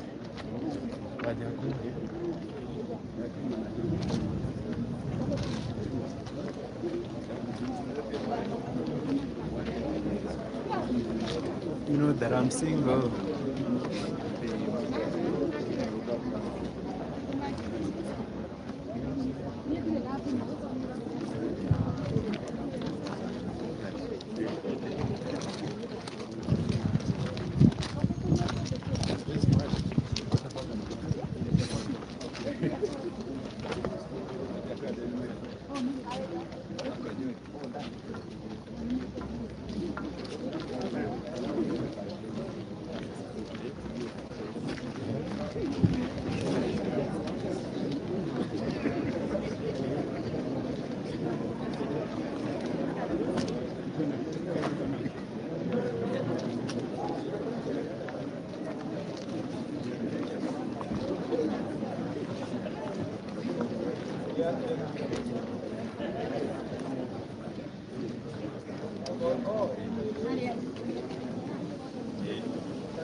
Kiasi tu. Wazito.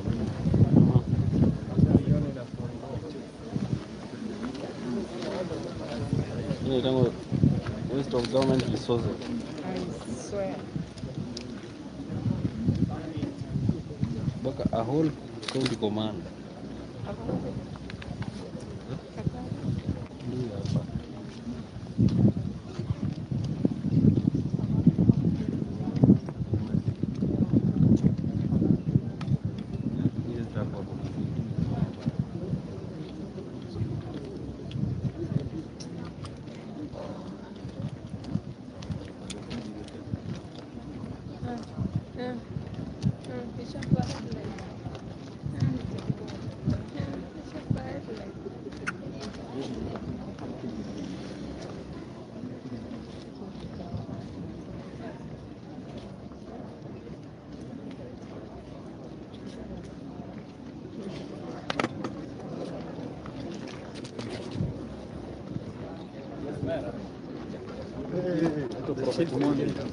Najua.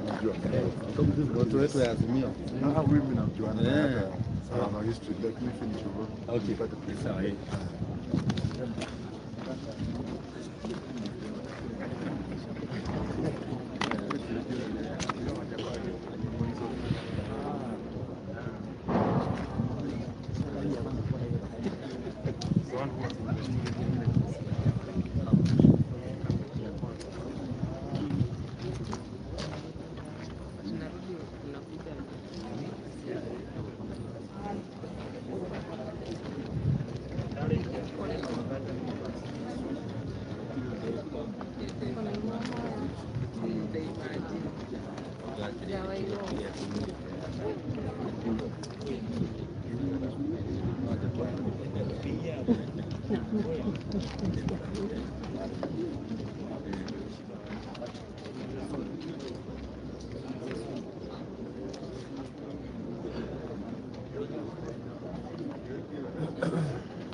Umeona call zake? Tafadhali tuko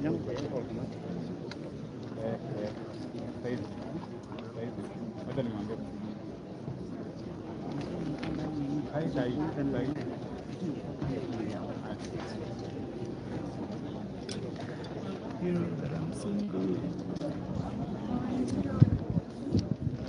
Simu yangu yote inanionyesha. Nini?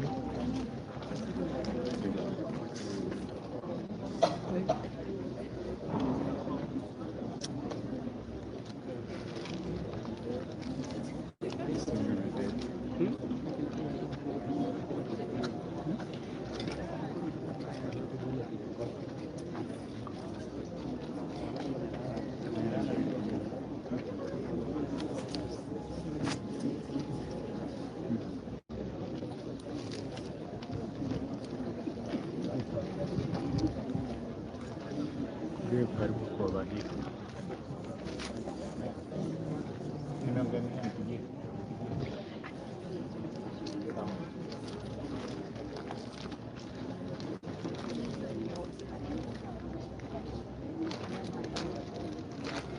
That minutes of grace. 35.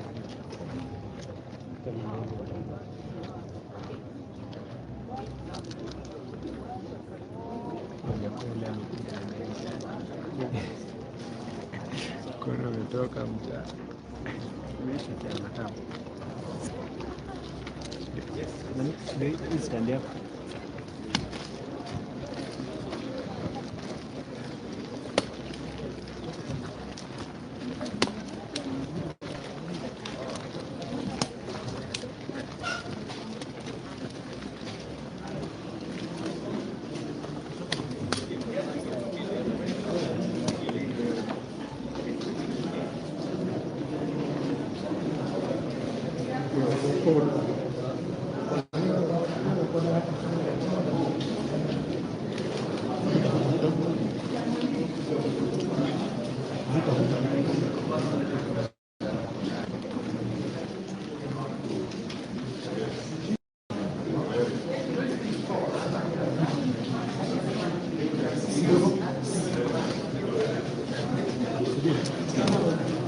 Subiri kidogo.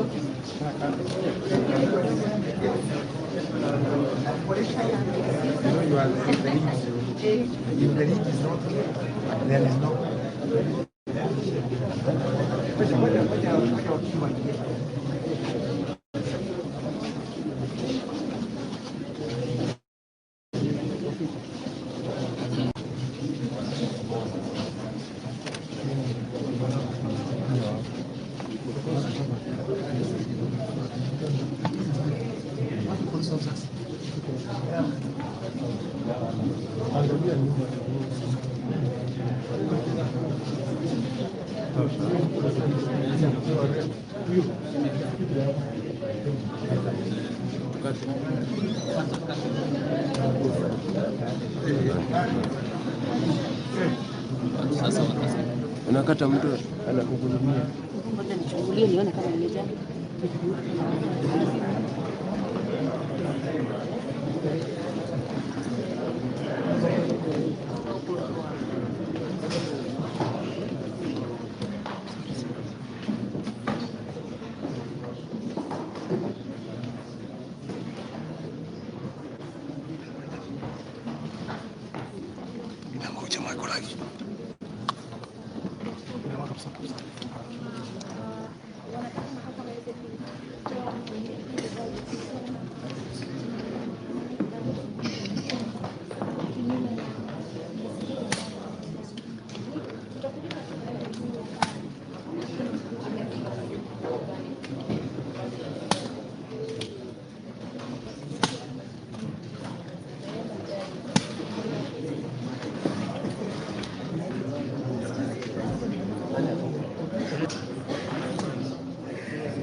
Iko sawa tu.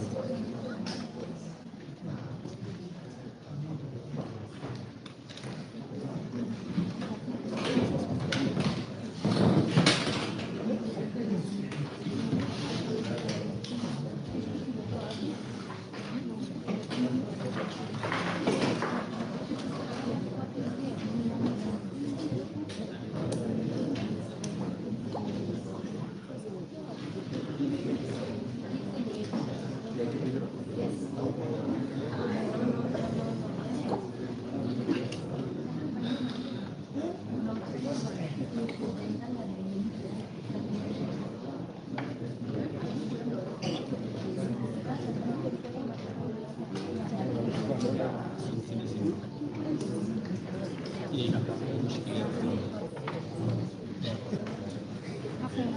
ya nani?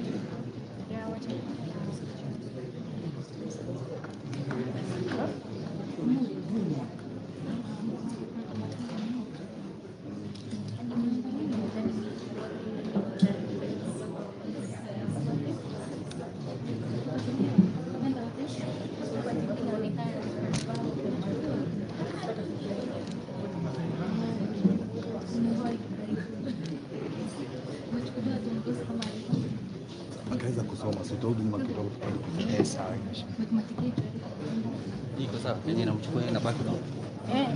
Sindio na baba. Cheki. Angalia kutumia matani. Bado umwambie mimi ni kwamba So that's why nimeprint. mimi ni kwamba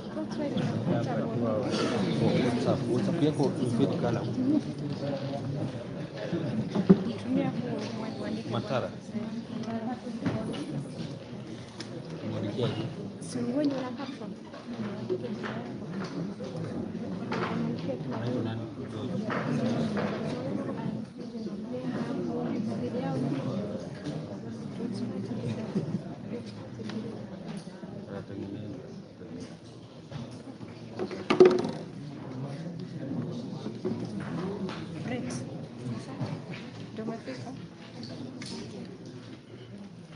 tumemaliza kila kitu.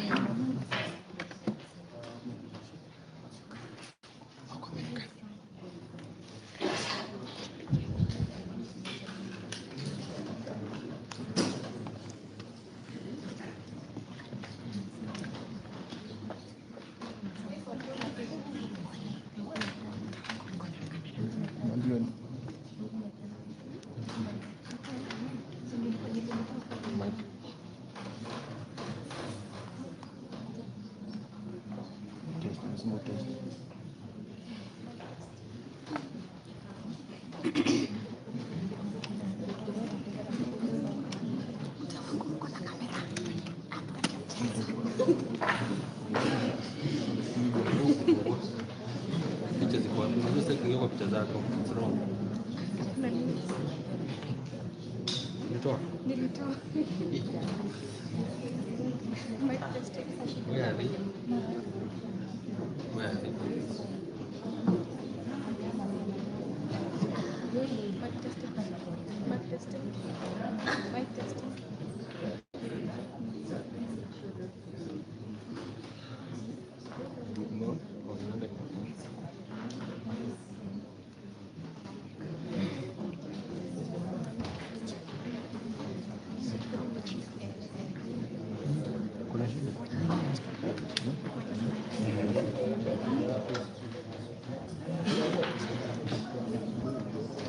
Na unaandika jina yako kabisa.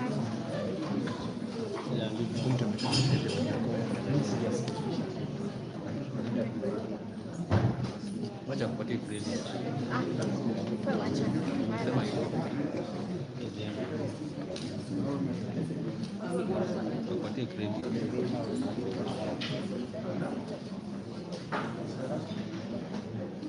Atajua captions. My trust, my trust.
Mic test. Mic test. Mic test.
Hukumu ni sentence.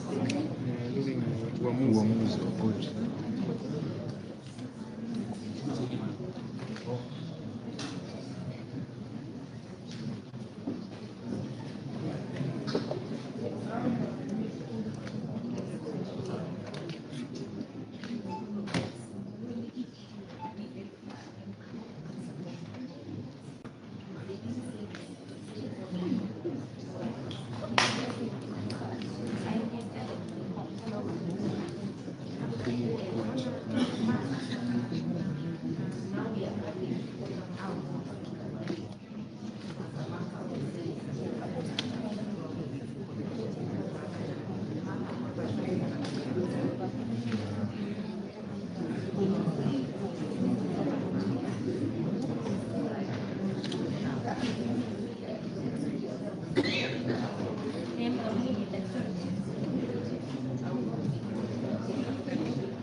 your ruling, I would seek your kind indulgence to have Council Mr. Wanjakoya put on record as well.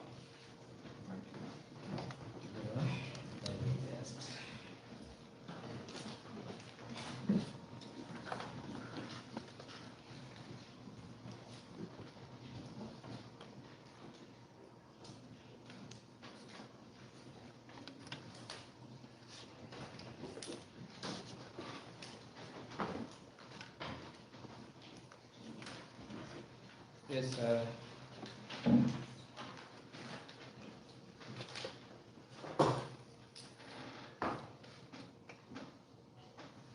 John Mandela. Yes. 12:29. Accused present. Miss Maina. Prosecution alongside.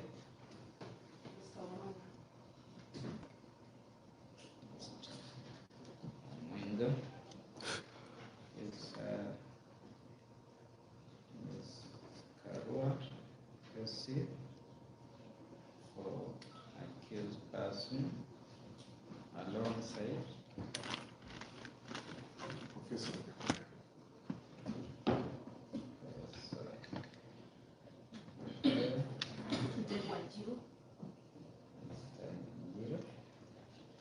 Mr. Simon Gold, Mr. Cheche, and Mr. Muji.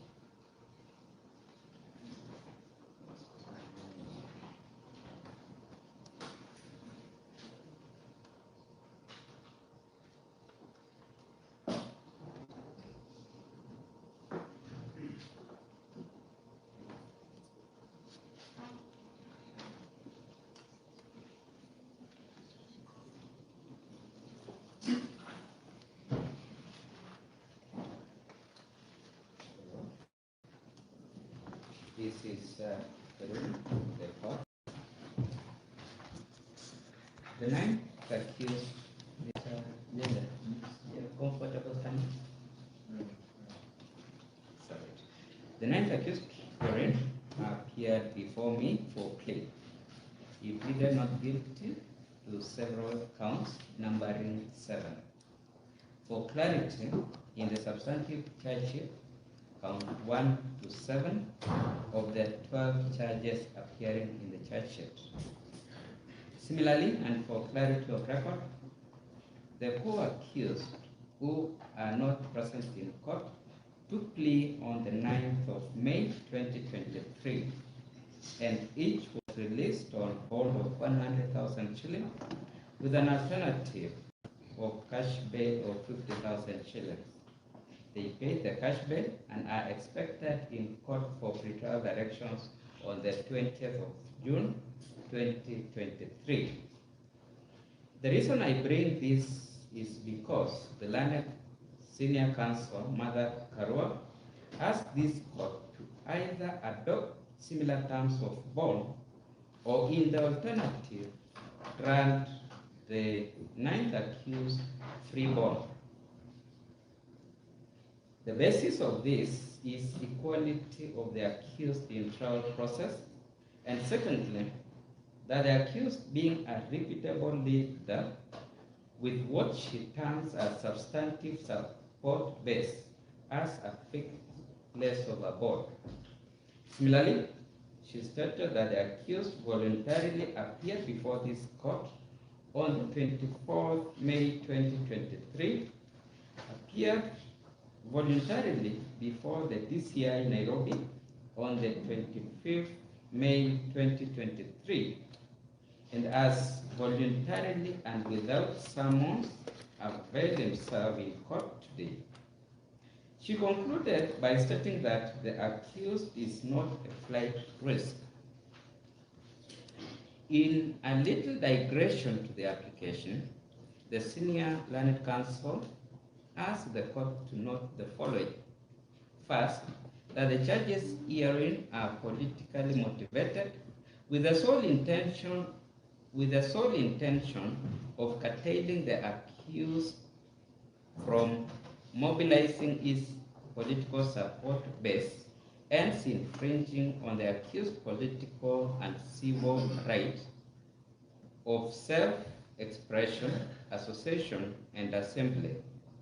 She complained further that when the accused appeared before the DCI on 25th May 2023, he was through tricks whisked away from his lawyers,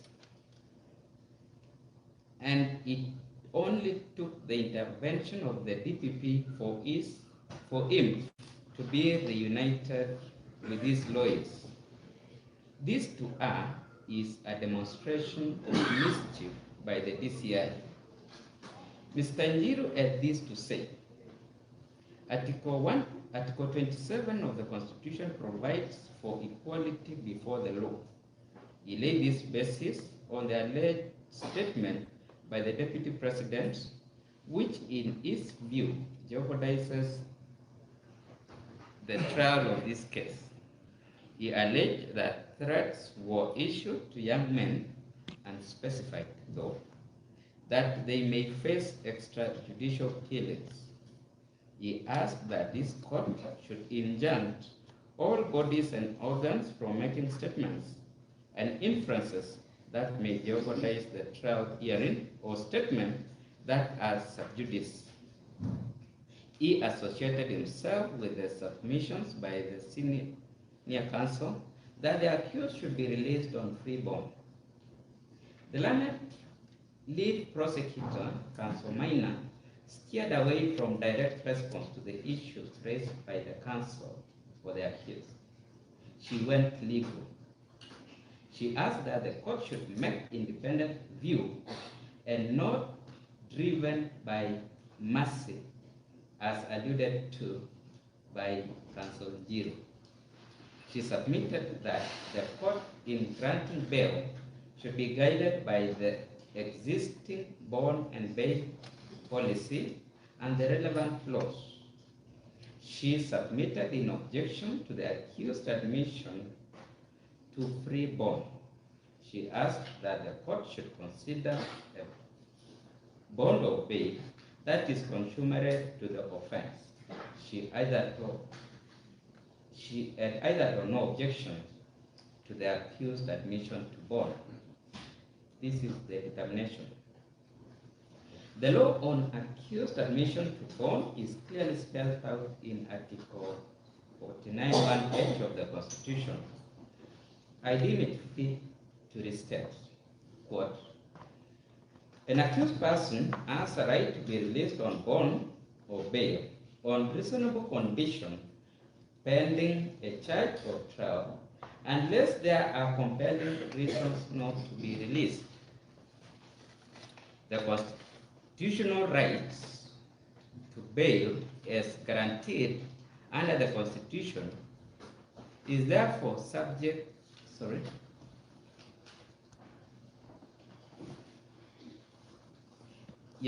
the constitutional right to bail as guaranteed under the Constitution is therefore subject to being granted on reasonable conditions pending trial, or unless compelling reasons not to do so, and does not mean that the right is absolute. In the end, the discretion to grant bail and determine the conditions rests with the court.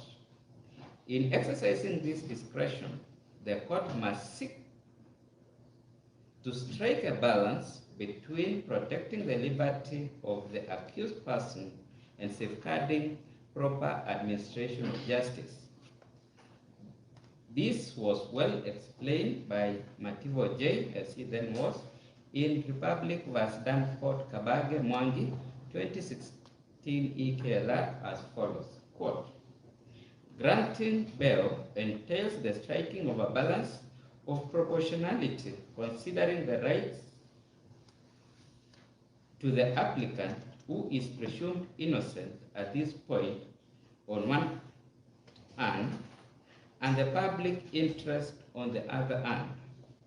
The cornerstone of the justice system is that no one will be punished without benefit of due process. Incarceration before trial, when the outcome of the case is yet to be determined, cuts against this principle. The need for bail is to ensure that the accused person will appear for trial and not to corrupt the legal process by absconding. Anything more is excessive and positive. End of quote. The conditions for grant of bail, the conditions for grant or refusal of bond and factors for consideration have been broadly identified as follows. These are what the courts must consider. 1, the nature of the charge. 2, the strength of the evidence which support the charge. 3, the gravity of the punishment in the event of conviction. 4, the previous criminal record of the accused, if any.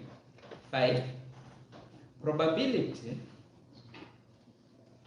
that the accused do not surrender himself for trial. 6, the likelihood of the accused interfering with witnesses or suppressing any evidence that could incriminate him. 7, the likelihood of the accused interfering with witnesses or suppressing any evidence that could incriminate him. 8, the likelihood of further charges being brought against the accused. 9, the probability of guilt. 10, detention for protection of the accused. And 11, the necessity to procure medical or social reports pending the final disposal of the case. In the case hearing, the prosecution are not opposed to the accused admission to bond. The requirement, the request, is that it be compatible with the offense the accused is facing. My point of interrogation, owing to the accused status in the society, would be ground 6 and 7 as outlined above, and for clarity are as follows. The likelihood of the accused interfering with witnesses or suppressing any evidence that would incriminate him, and the likelihood of the accused interfering with witnesses or suppressing any evidence that would incriminate him.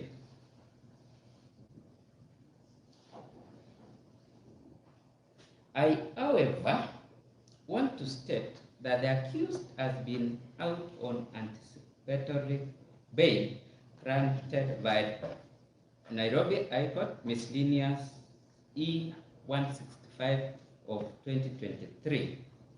Hence, in my view, cannot be applied risk.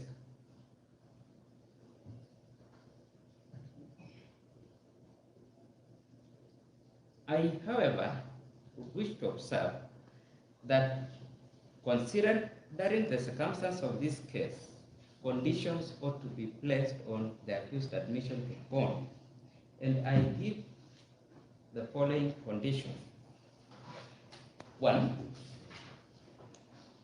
that the ninth accused in submitted to a bond of 100,000 shillings or an alternative cash bail of 50,000 as the other 4 accused.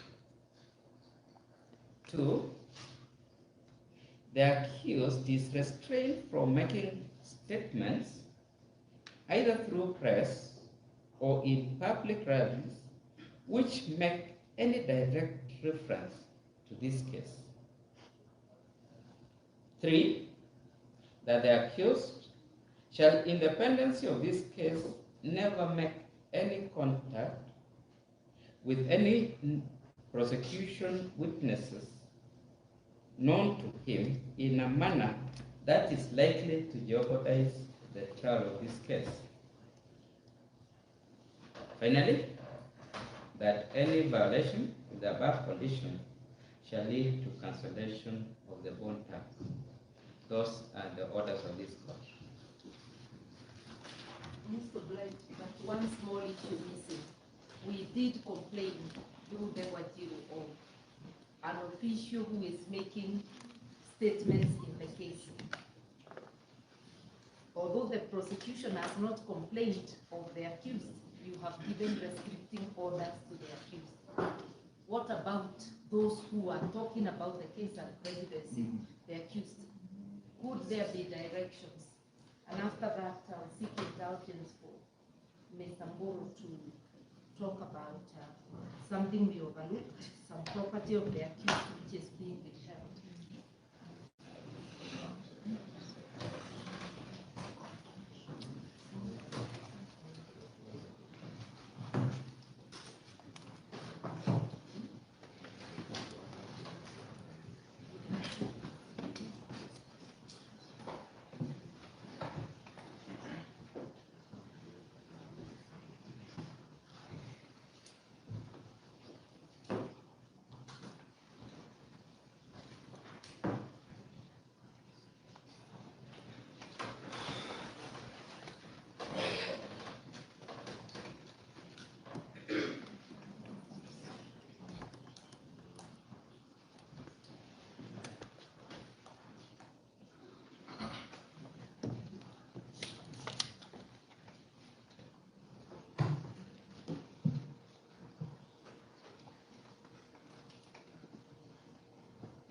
Senior counsel,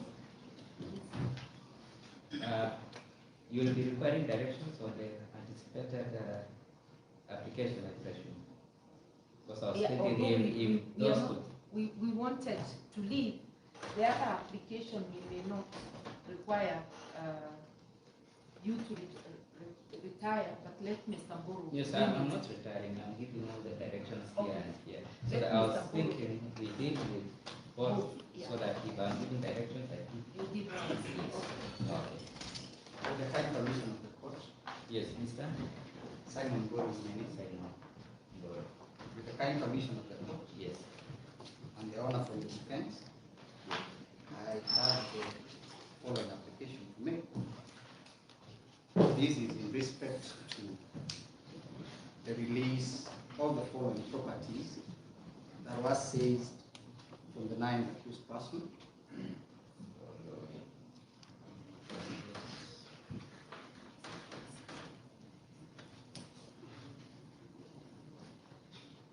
Number one, Your Honor, is a motor vehicle registration number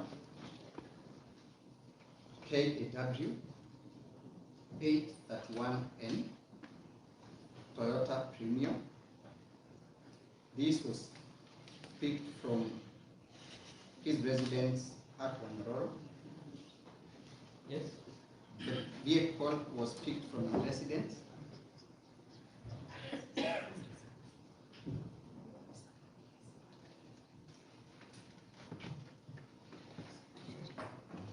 At Wanroro.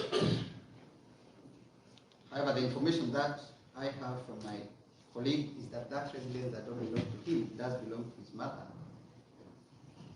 which I will come to address that part on. The second motor vehicle is motor vehicle registration number KCI 555S. Make is a Lexus Toyota. Motor vehicle registration number is KCR 555S.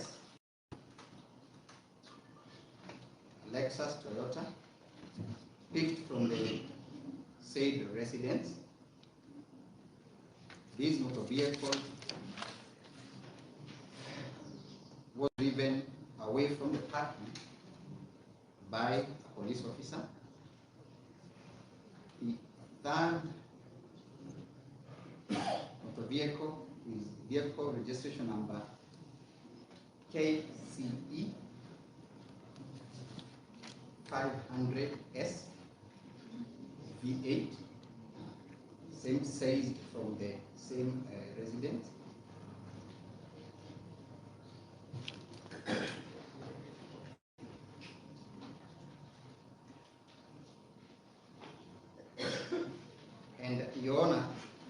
phones, a Samsung Fold, and a Note 23. These were picked from the moon. Two phones, a Samsung Fold, and a Samsung Note 23. These were seized from a homestead in Limuru. The gist of the application, Your Honor, is that a cursory look at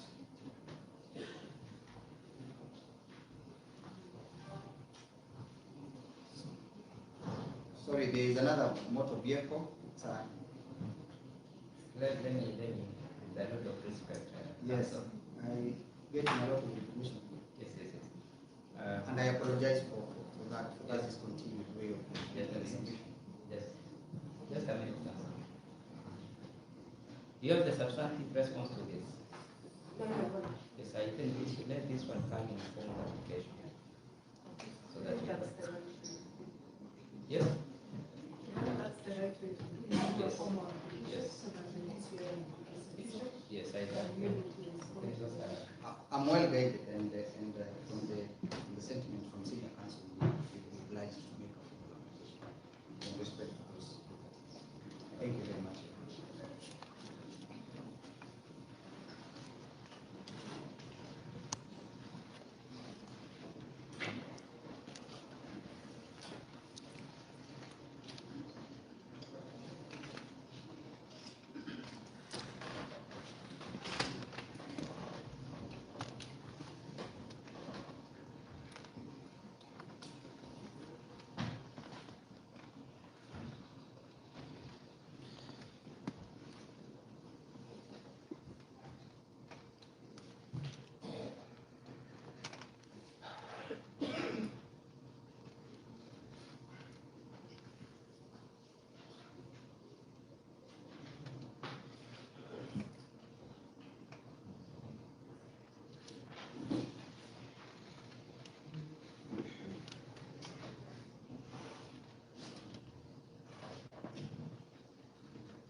the release of property, the council has a formal application for comprehensive response by the prosecution and adequate determination by this court.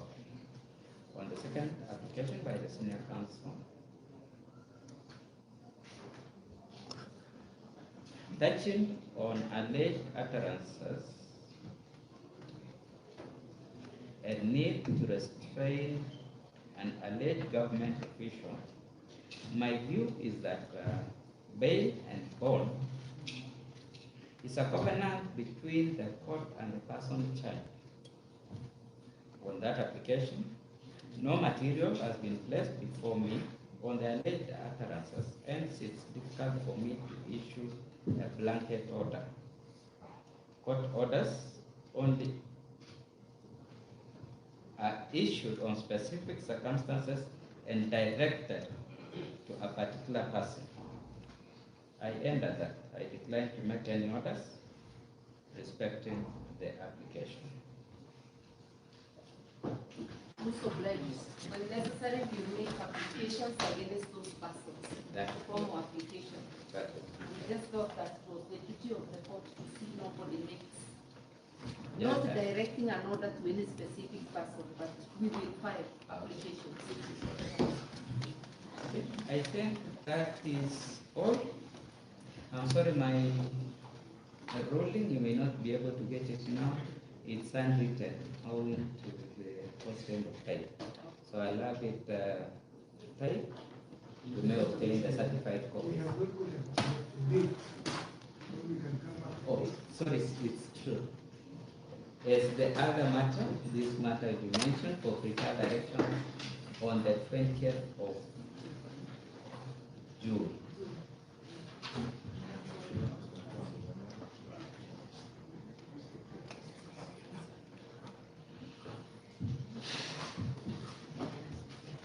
Yes, like other accused persons, the accused will come back for pretrial directions on 20th of June as earlier scheduled.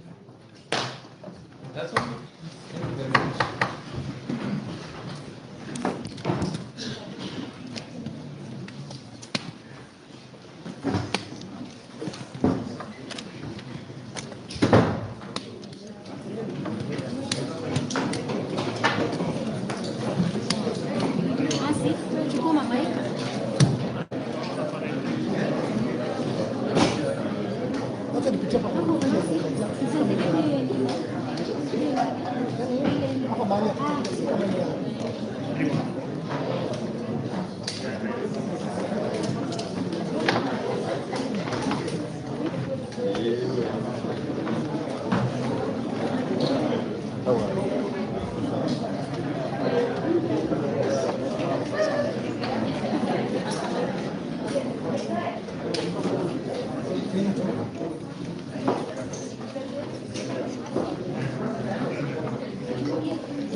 We come back.